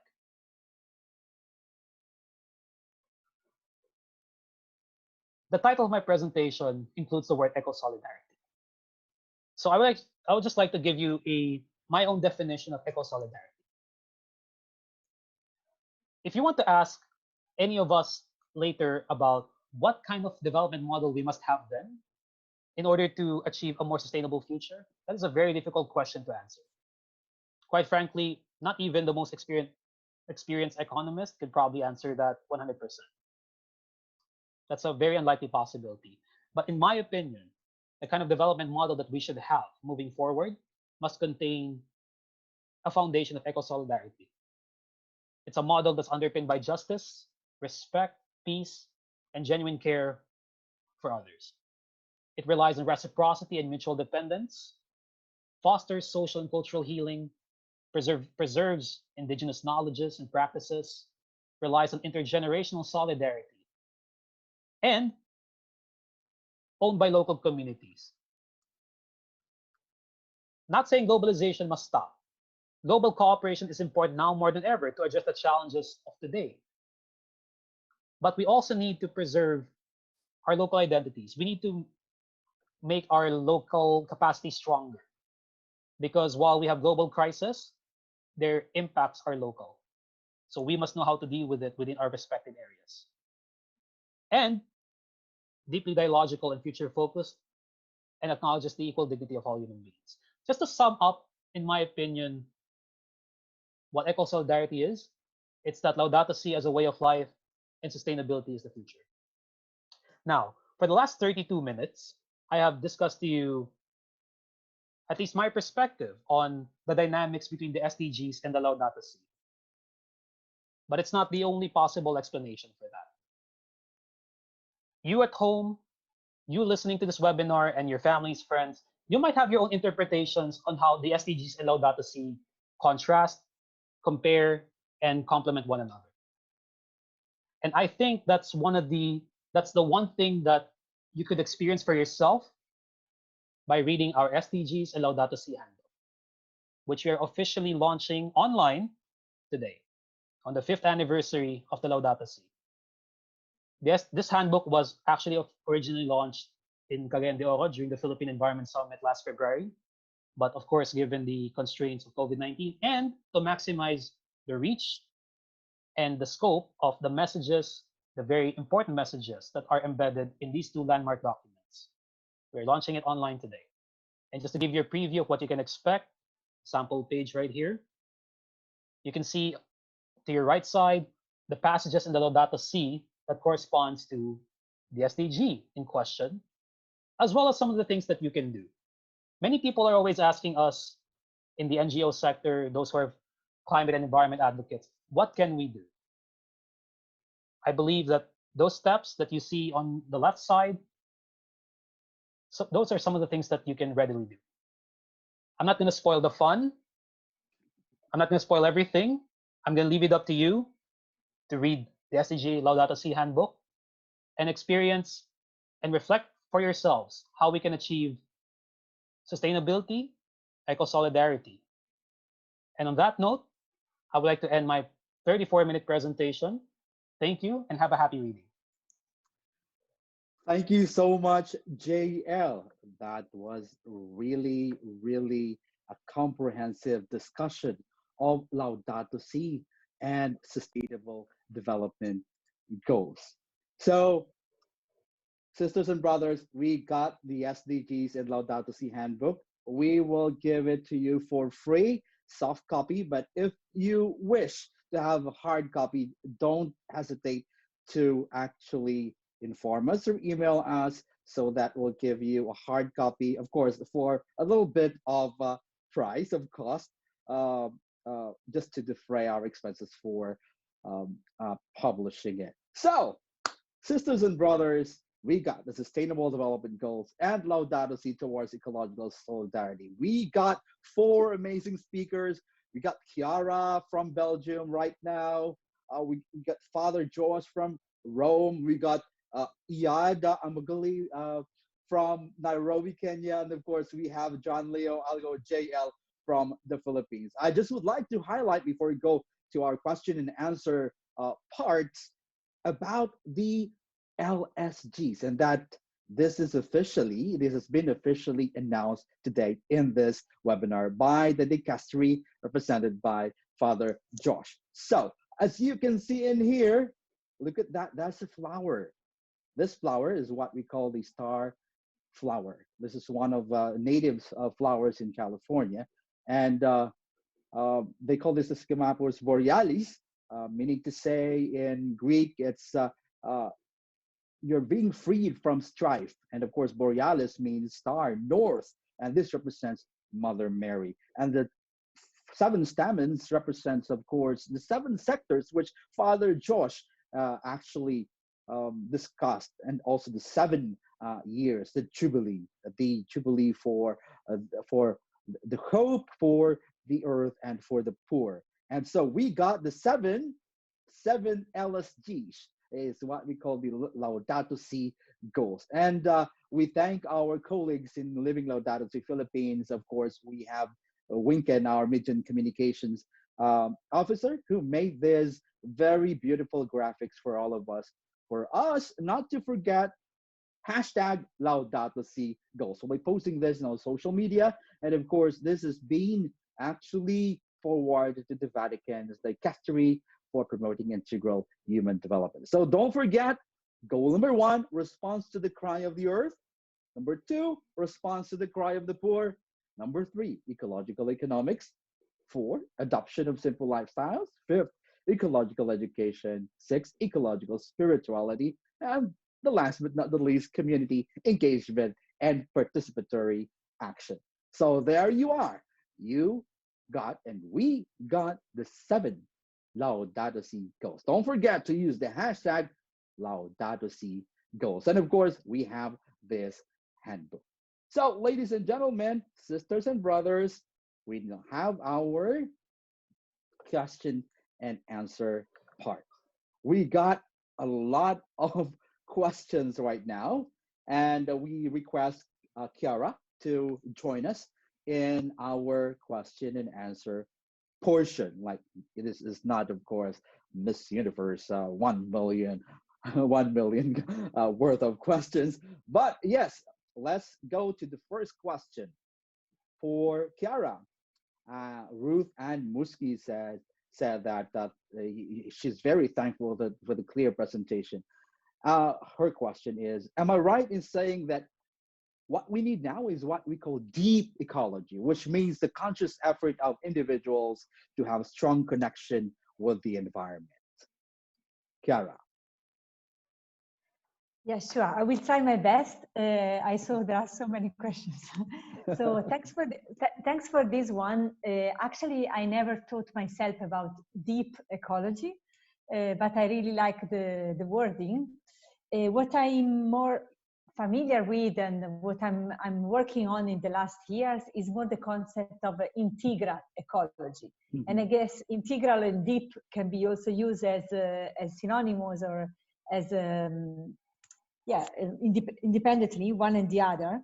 I think that whatever word you use together with ecology, what also Pope Francis is telling us is that cannot be something that is only one part of us or one part of the whole change we want to see. When we say integral, it means that it should be about, I like this image of harmony. It's about harmony, harmony within yourself, in your relation with God, harmony between each other, harmony between nature. So I invite like all of us to reflect on this like balance and this harmony in the relationship at all levels that we should have. Thank you, Chiara. Oh, of course, JL, there's a question here. In the Filipino language, maaari po bang makapagbigay kayo ng halimbawa kung papaano ang minoryang mga mamamayan ay magiging kabahagi ng adikhang ito? Of course, in English, how would those people, we will not say minority, but of course, those people are vulnerable and those people like the basic sectors of our society will be able to help and realize all these efforts and ambitions. JL? Thank you for that question. Okay, I'm sorry, I don't know the name of the person who asked. So anyway, thank you for your question. How would the most vulnerable, and what's the question again? How would the vulnerable take part, participate? Minority okay. parts of our society sectors. I think first it starts with communication.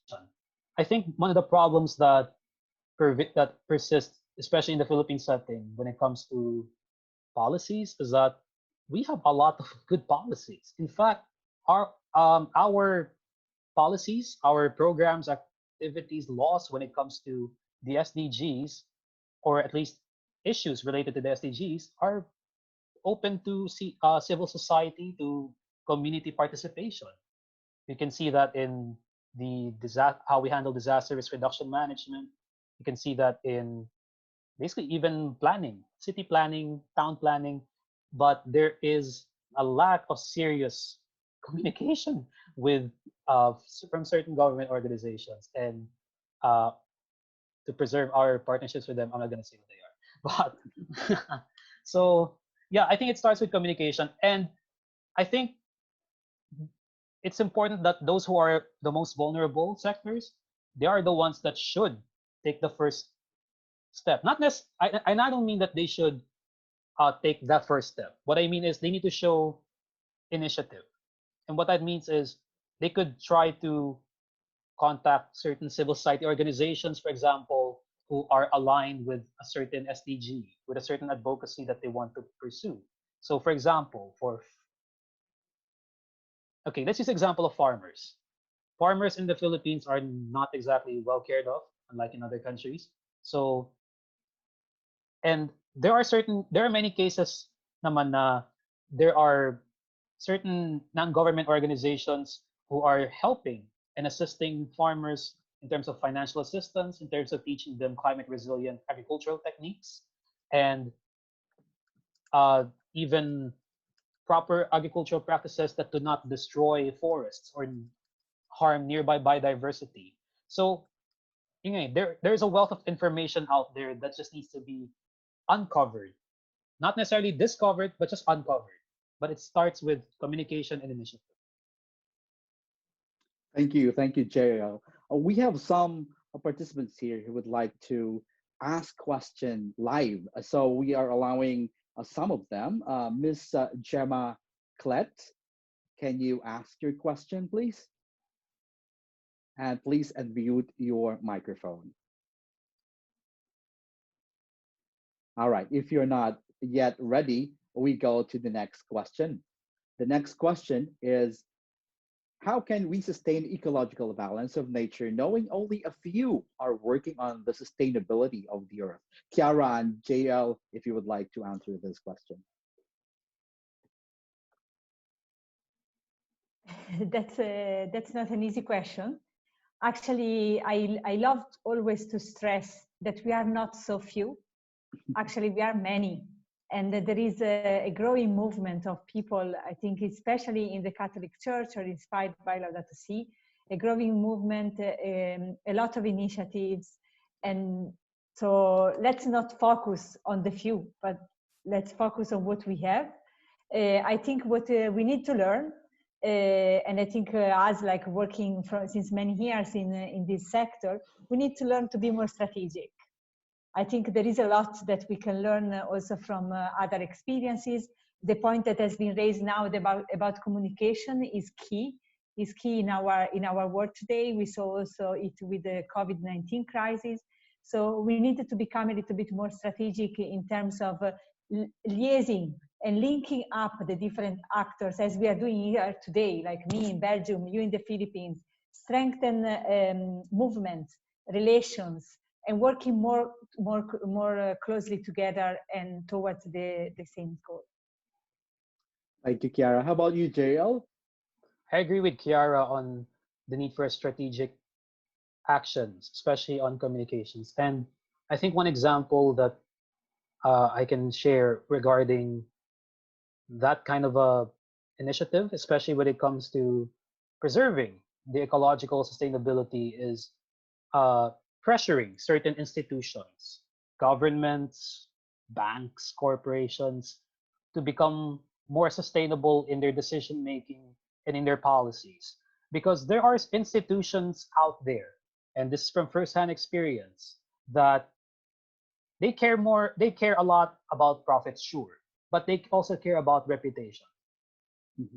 And the way that the world is going today, and I think that this time right now, especially because of COVID-19 and of course climate change at some point, now is a ripe opportunity. That's the right word, right? Again, now is the timely opportunity. There we go. To really put the pressure on your local government, if you think they're not doing enough, to corporations who are supporting environmentally destructive practices, from coal-fired power plants to coal mining to other kinds of irresponsible mining to air pollution. Put pressure on them. And I agree with Chiara that we are not few. There are a lot of us. In fact, if you've seen the climate strikes, I think that's a good indicator that it's not just 25, 27 years old and above people who are active, very active in this kind of initiatives. The youth are very active too. And not even COVID-19 can stop them, because apparently they're going online with their climate strikes. Yeah. And then in relation to that, JL and even Chiara, they say that the reality is that, of course, we humans of all of God's creation are the worst contributors to the story of Mother Earth at present, according to Louis Chin. However, he said that this is just a temporary relief, and after these lockdowns and quarantines, we might see a much more worse negative effect from human activities back with great revenge, but still better than none. So he asks, so as we realize the positive effects from this worldwide pandemic, what then can we learn from this good effect to be applied in the future as we look for ways and interventions to care for Mother Earth? And he continues, it seems illogical and unimaginable, but can we might as well quarantine humans every once in a particular time? You know, what environmentalists and the likes can't effect given the hard-headedness of undisciplined humans was done for 2 months by COVID-19. Well, yeah, we were very happy that we have clean air, etc. And the United Nations Framework Convention on Climate Change, the Conference of Parties, they've been talking to each other for 25 years. But right now, in just 2 months, they were able to actually act on pollution, on greenhouse gas emissions. What say you, Chiara and JL, on this? Chiara? Yes, I agree with you. Like we cannot be waiting like that something is going to change with the forced lockdown, right? That's not the future we want to see to heal the planet. We don't want to be staying at home alone and connected only through Zoom to heal the planet. So I think what we need to acknowledge is that, yes, this lockdown in many countries allowed a drastic reduction of emissions, and that is good for the planet. It kind of gave to the planet a pause. But also we need to reflect on the causes of this COVID-19 crisis, that actually many scientists are saying the causes are rooted in this loss of biodiversity, in this sick relation between humanity and the planet. So learning from the root causes, we need to build a different way of living for the post-COVID. And I think what we are also seeing is that it's possible to work differently. Many people around the world are discovering that it's not necessary often to travel so much. People are discovering that solidarity as a new form of creativities in their neighborhoods, the support between families in the same buildings, and so on and so forth. I think there are some learnings, but we need to be clear in the way we communicate. That is not that we are asking to save the planet, to stay trapped at home in the lockdown, but we wanted from that to learn which kind of system we wanted to see for the future. Thank you, Chiara. How about you, JL? But before you, JL, some people, participants would say that they agree with you speakers on one thing, according to Arvin Lissing, and that is unless there will be an ecological conversion that will lead to a cultural revolution. And we really believe on this kind of revolution. But of course, as some experts would say, we are now entering into a new kind of revolution, which is sustainability revolution. There's also a suggestion from Renante that we need to submit this analysis on SDGs, on practical things that we can do. Of course, the SDG and Laudato Si Handbook, we ought to submit this and give some copies to the congresspersons we have. There's an interesting question here for Chiara, but before that, JL, can you answer the question, the last question that someone asked, please? Thank you. Again, basically, you're preaching to the choir here. I agree with basically everything that has been mentioned about that particular question. And I'd just like to add what I mentioned earlier in my talk, and that is, I find it wrong that the economy as we know today cannot thrive, I put that in quotes, if only the needs of the people are met. Basically, if we don't want something, if we only need something, the economy cannot thrive. That is not how it should work.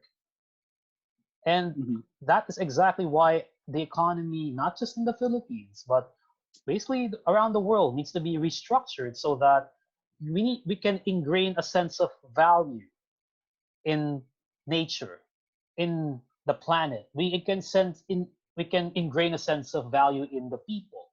So, for example, the agricultural sector, many experts would say that one of the ways that the Philippines, an agricultural country, it still is, even today, it's an agricultural country. One of the ways that the Philippine economy can recover from COVID-19, and this actually mentioned in one of the previous webinars of LLS, for some of you who've seen the other webinars before, we should restructure economies to value agriculture, support our farmers, teach them how to become more resilient, sustainable, not just giving them subsidies, financial assistance. Of course, we should give them those, considering their state today. But we should also teach them these techniques. We should invest in them, not just in equipment, but in their capabilities, their capacities, in developing rural areas so that people don't go to Metro Manila all the time. And that's not necessarily support of a certain government program. I'm just saying that our economies need to be restructured so that the actual sectors that fulfill the needs of the people, I'm talking about agriculture, transportation, sustainable, clean transportation, health, they need to be prioritized in the new normal. Very true, very true. For Chiara, I think this is a very, very relevant question. We've been working on this, international organizations. The question from Ethel, Chiara, is, do you agree that we cannot remove poverty, but we can reduce it? No, I disagree. I think we want to eradicate poverty. I mean, what we want as believer, as people working on global justice, we want a fair share of resources. And for me, like reducing poverty is not enough, because still there will be somebody left behind, and we don't want people to be left behind. But I think what is important here, because it's a kind of quantitative question, right? I think what is important here to say is that we will never eradicate poverty if we don't change also, as people having more possibilities in rich countries and all of that, our way of living is a kind of like this. I don't know how to say in English, but like you cannot pretend to bring these people that are in a poverty situation to the same level of a few without bringing those down a little bit. So it's a kind of, again, is a relation. And what I like is the image of that also John gave to us, like it's about a fair share, because we know the limit of our planet. So again, it's about harmony. Mm-hmm. Thank you, Chiara. There's another one from Marta Isabel Gonzalez Alvarez. She suggests that there should be, on top of the 7 LSGs, we will have number 8, media and communications. Yes, thank you for that, Ms. Gonzalez Alvarez. But I think the number 8, media and communications, is a strategy, a tool. Actually, is a cross-cutting one to bring the message to everyone. Thank you for that suggestion as well. From Ms. Fides Bernardo Bitanga, for both of you. We'll end by 9:15. With that, we okay to our participants. Do you agree or disagree to the opinion that we are doing what we are doing now is just to give an experience of hope to something inevitably coming? That is, the earth is getting old and its destruction is at hand. Big question for both of you, Chiara and JL. Oh my God. All right. Go ahead. Do you want to start, John? No, I need to think about this. This is Chiara. Yes, I guess I need to think about it as well. I mean, I definitely think in the first part of your question, yes, we have a role to play in bringing hope, whatever. I think that is important. And I just wanted to stress again, like, let's work all together on this new narrative of a decade of restoration, because science is telling us that the situation is very alarming, but still there is one last window of opportunity. So let's really work these 10 years with a narrative of hope, of changes possible, inspiring each other. And then I would say, if I may, I don't know if it sounds a little bit heretical, but I would say that whatever the planet will, I mean, and nature and God will think about, you know, our future, we have a responsibility to take care of what is going to happen. The challenges will be out there, and we need to protect, most of all, the most vulnerable communities on Earth, in order to diminish as much as possible the devastating effects of what is going to happen. Thank you, JL. okay. Whoever asked that question, thank you for that. Believe me, that's a thought that, at least from my perspective, comes to my mind almost every week. Like, what's the point if, you know, that happens and that? Well, I'm not gonna I'm not gonna answer it in a philosophical way, because we're gonna be here all night if we do that.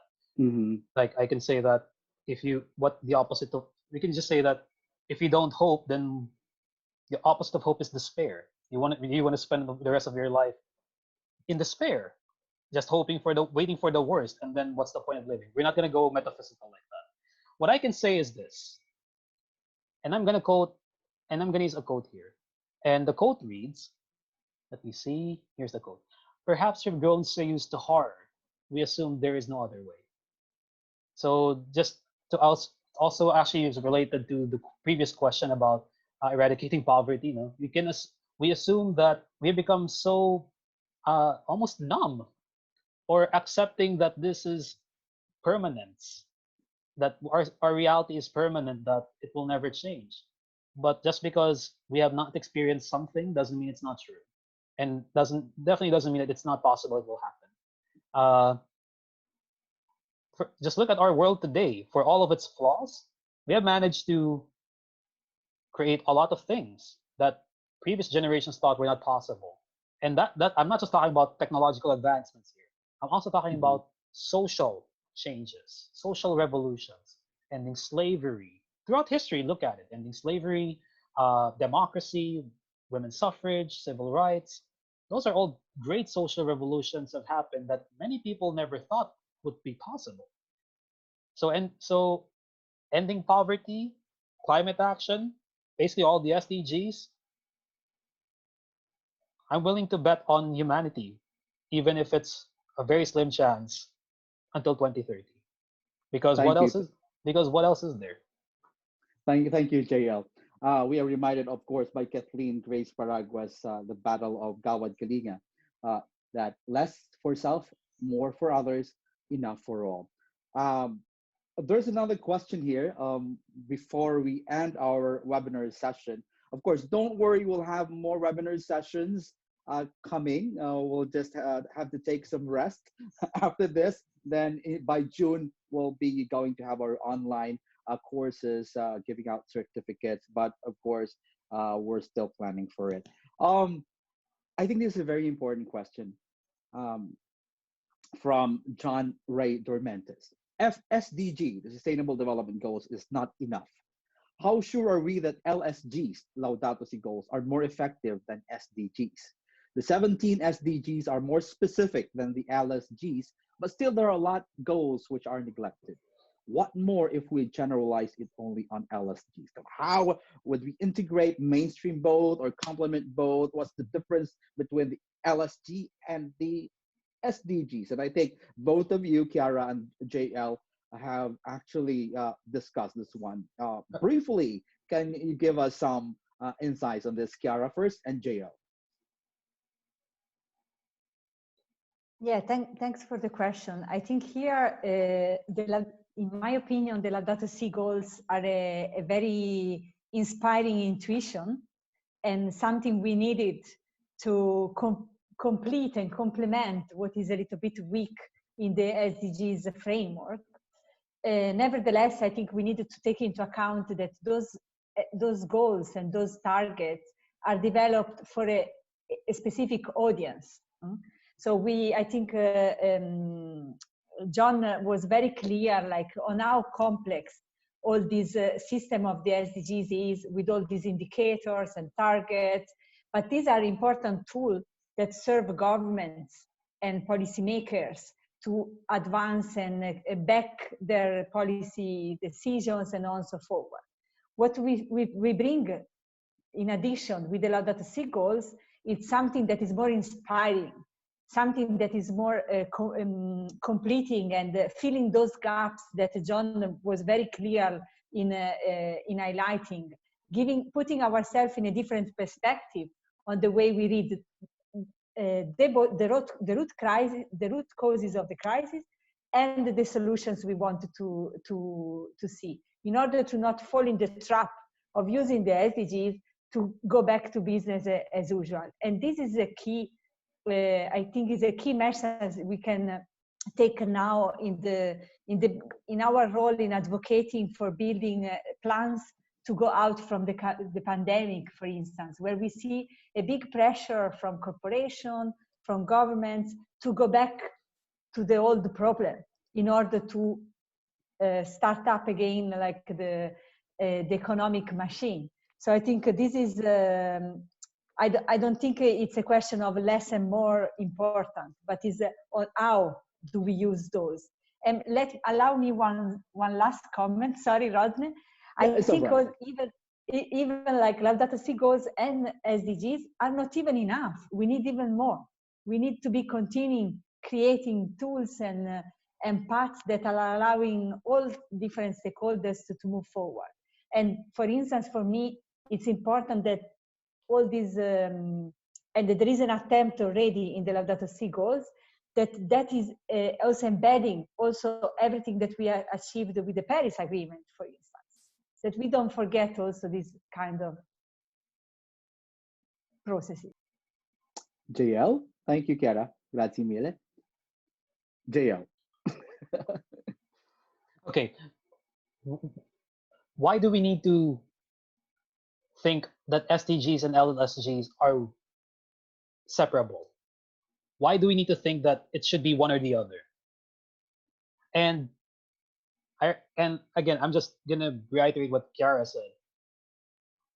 Maybe these two are not enough, but please remember that the SDGs, for example, they are not there. They are a framework until 2030. If you remember, before the SDGs, there were MDGs, Millennium Development Goals, and the gaps in the MDGs are precisely why the SDGs were created in the first place. In fact, going as far back as the Rio Summit in 1992. And what I'm saying here basically is that, yes, they may not be enough now, but in a way, that's part of the progress. That's part of the updating of these particular goals. In the same way, as I mentioned earlier, the Laudato Si, if you look at it from the history of basically the messages of the popes for the last, since Pope John Paul II, for example, the Laudato Si could be seen as a culmination of the environmental messages of the last 3 to 4 popes.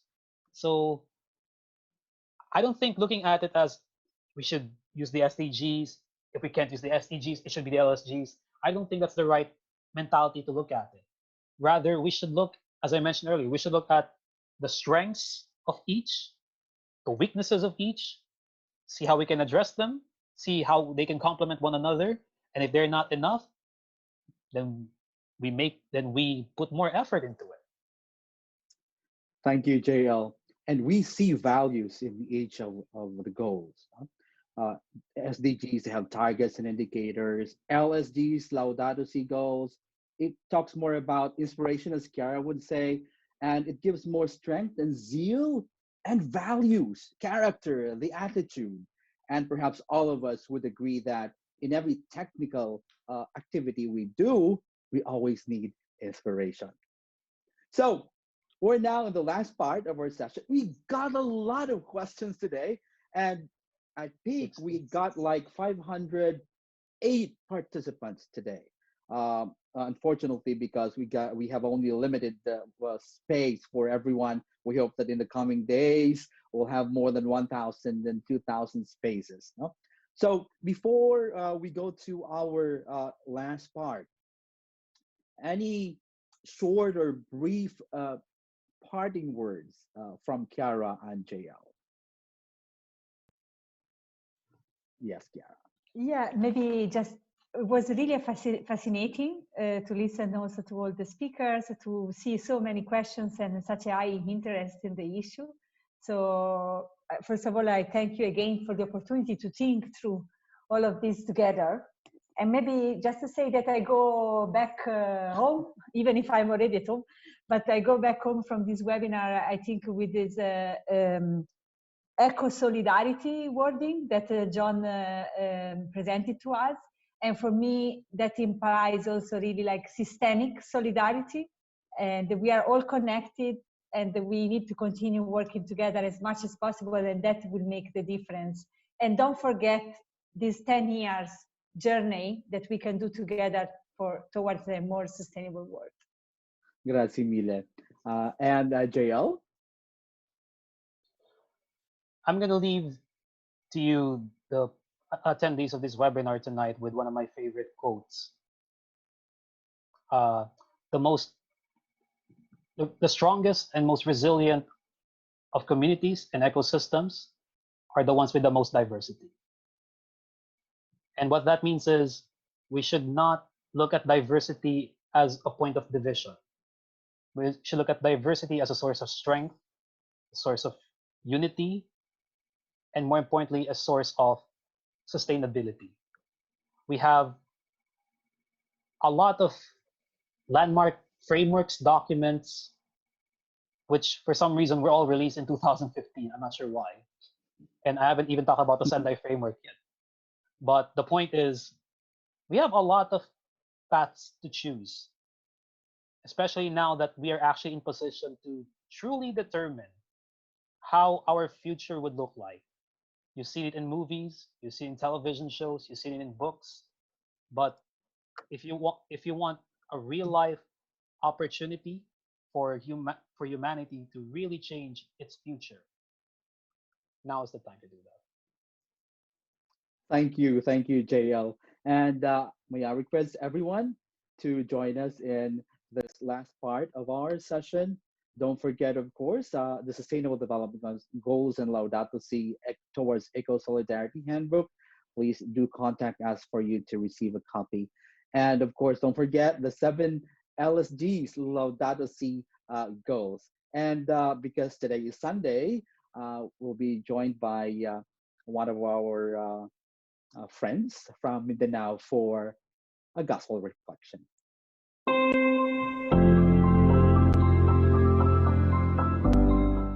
Peace be with you. A blessed hashtag Laudato Si Sunday, everyone. Today is the Feast of the Ascension, the 7th Sunday of Easter. We also honor today our Blessed Mother, Mary, Help of Christians. And as we celebrate the 5th anniversary of the encyclical letter of Pope Francis, Laudato Si, on care for a common home, let's reflect on the gospel together with Sister Milay Santos of the Ateneo de Davao University's Ecoteneo. Before the internet, one lands fame and glory either by appearing on TV or landing the front page news for a milestone or achievement. Today, one shoots to instant fame through a viral video.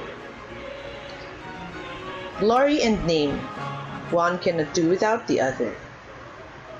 Jesus did not equate glory with his own name, but with a mission entrusted to him by God.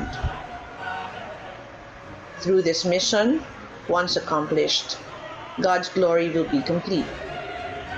Jesus declared, God, mission accomplished. You have been glorified. May I go home now? He did not say, Father, everybody knows who the Jesus of Nazareth is. I am now a household name. Now I'm ready to go home. Glory belongs to God our Father. When he created creatures and named each one of them, he named Adam, Adam, and Eve, Eve. Every name came with a mission. And the name he gave to humanity came with the mission of subduing and caring for the earth. Thank you, Sister Milay, for a very inspiring reflection. And together, let us all pray for our common home.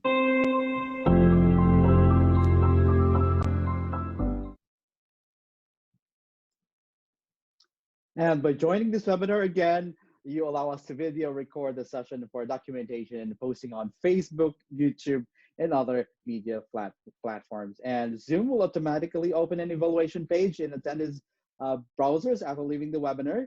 And we wish that we'll be sending e-certificates within 1 week. And again, we apologize for the delay due to more than 1,000 individual requests. And for our previous webinars video recording, please visit our YouTube channel, Laudato Si PH. Please use the following hashtags. Don't forget, hashtag Laudato Si PH, hashtag Laudato Si 5, and hashtag Laudato Si Goals.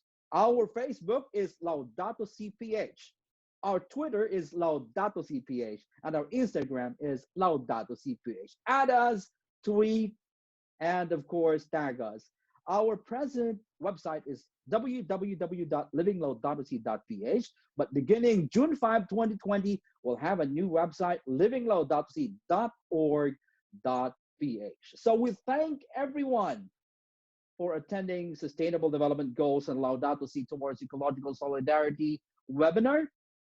Chiara, thank you so much. Father Josh, Dr. Iyad, and JL for discussing the topic comprehensively, all of you. And this is brought to you by Living Laudato Si Philippines, in celebrating the 5th anniversary of course, 5th anniversary of Laudato Si on Care for a Common Home, the encyclical letter of Pope Francis. In partnership with the Global Catholic Climate Movement, the United Nations Environment Program, Faith for Earth Program, CIDSE, and the Archdiocese of Manila, and DCCM Filipinas. And right now, ladies and gentlemen, sisters and brothers, we pray for our people and we pray for our planet in this time of pandemic.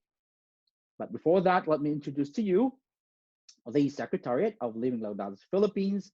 We have our administration and finance, Ms. Bing, JL as the programs manager. Of course, I would like to thank Rex Samancho, our partnerships and events manager, for pulling this in, for organizing all the webinar series we have, together with Sheena, our engagement and constituency officer, JR, our executive administrative associate, Carl, our campaigns and advocacy, of course, Winken, our media and communications staff. We are joined by Brother Armin Luistro, FSC, the Living Laudato Si colleague, convener, and visitor of the Lazalian East Asia District, and our Bishop Advocate, Most Reverend Jerry Alminasa of the Diocese of San Carlos. We pray now for the end of COVID-19 pandemic. Oratio Imperata. God our Father, we come to you in our need to ask your protection against the 2019 and coronavirus that has claimed lives and has affected many. We pray for your grace for the people tasked with studying the nature and cause of this virus and its disease, and of stemming the tide of its transmission. Guide the hands and minds of medical experts, that they may minister to the sick with competence and compassion, and of those governments and private agencies that must find cure and solution to this epidemic. We pray for those afflicted. May they be restored to health soon. Grant us the grace to work for the good of all and to help those in need. Grant this through our Lord Jesus Christ, your Son, who lives and reigns with you in the unity of the Holy Spirit, God forever and ever. Amen. Mary, help of all Christians, pray for us. Saint Raphael the Archangel, pray for us. Saint Roch, pray for us. Saint Lorenzo Ruiz, pray for us. Saint Pedro Calungsod, pray for us. And thank you very much for joining our webinar. Be always reminded that Laudato Si must be our way of life, and sustainability is our future. God bless us all. Long live everyone.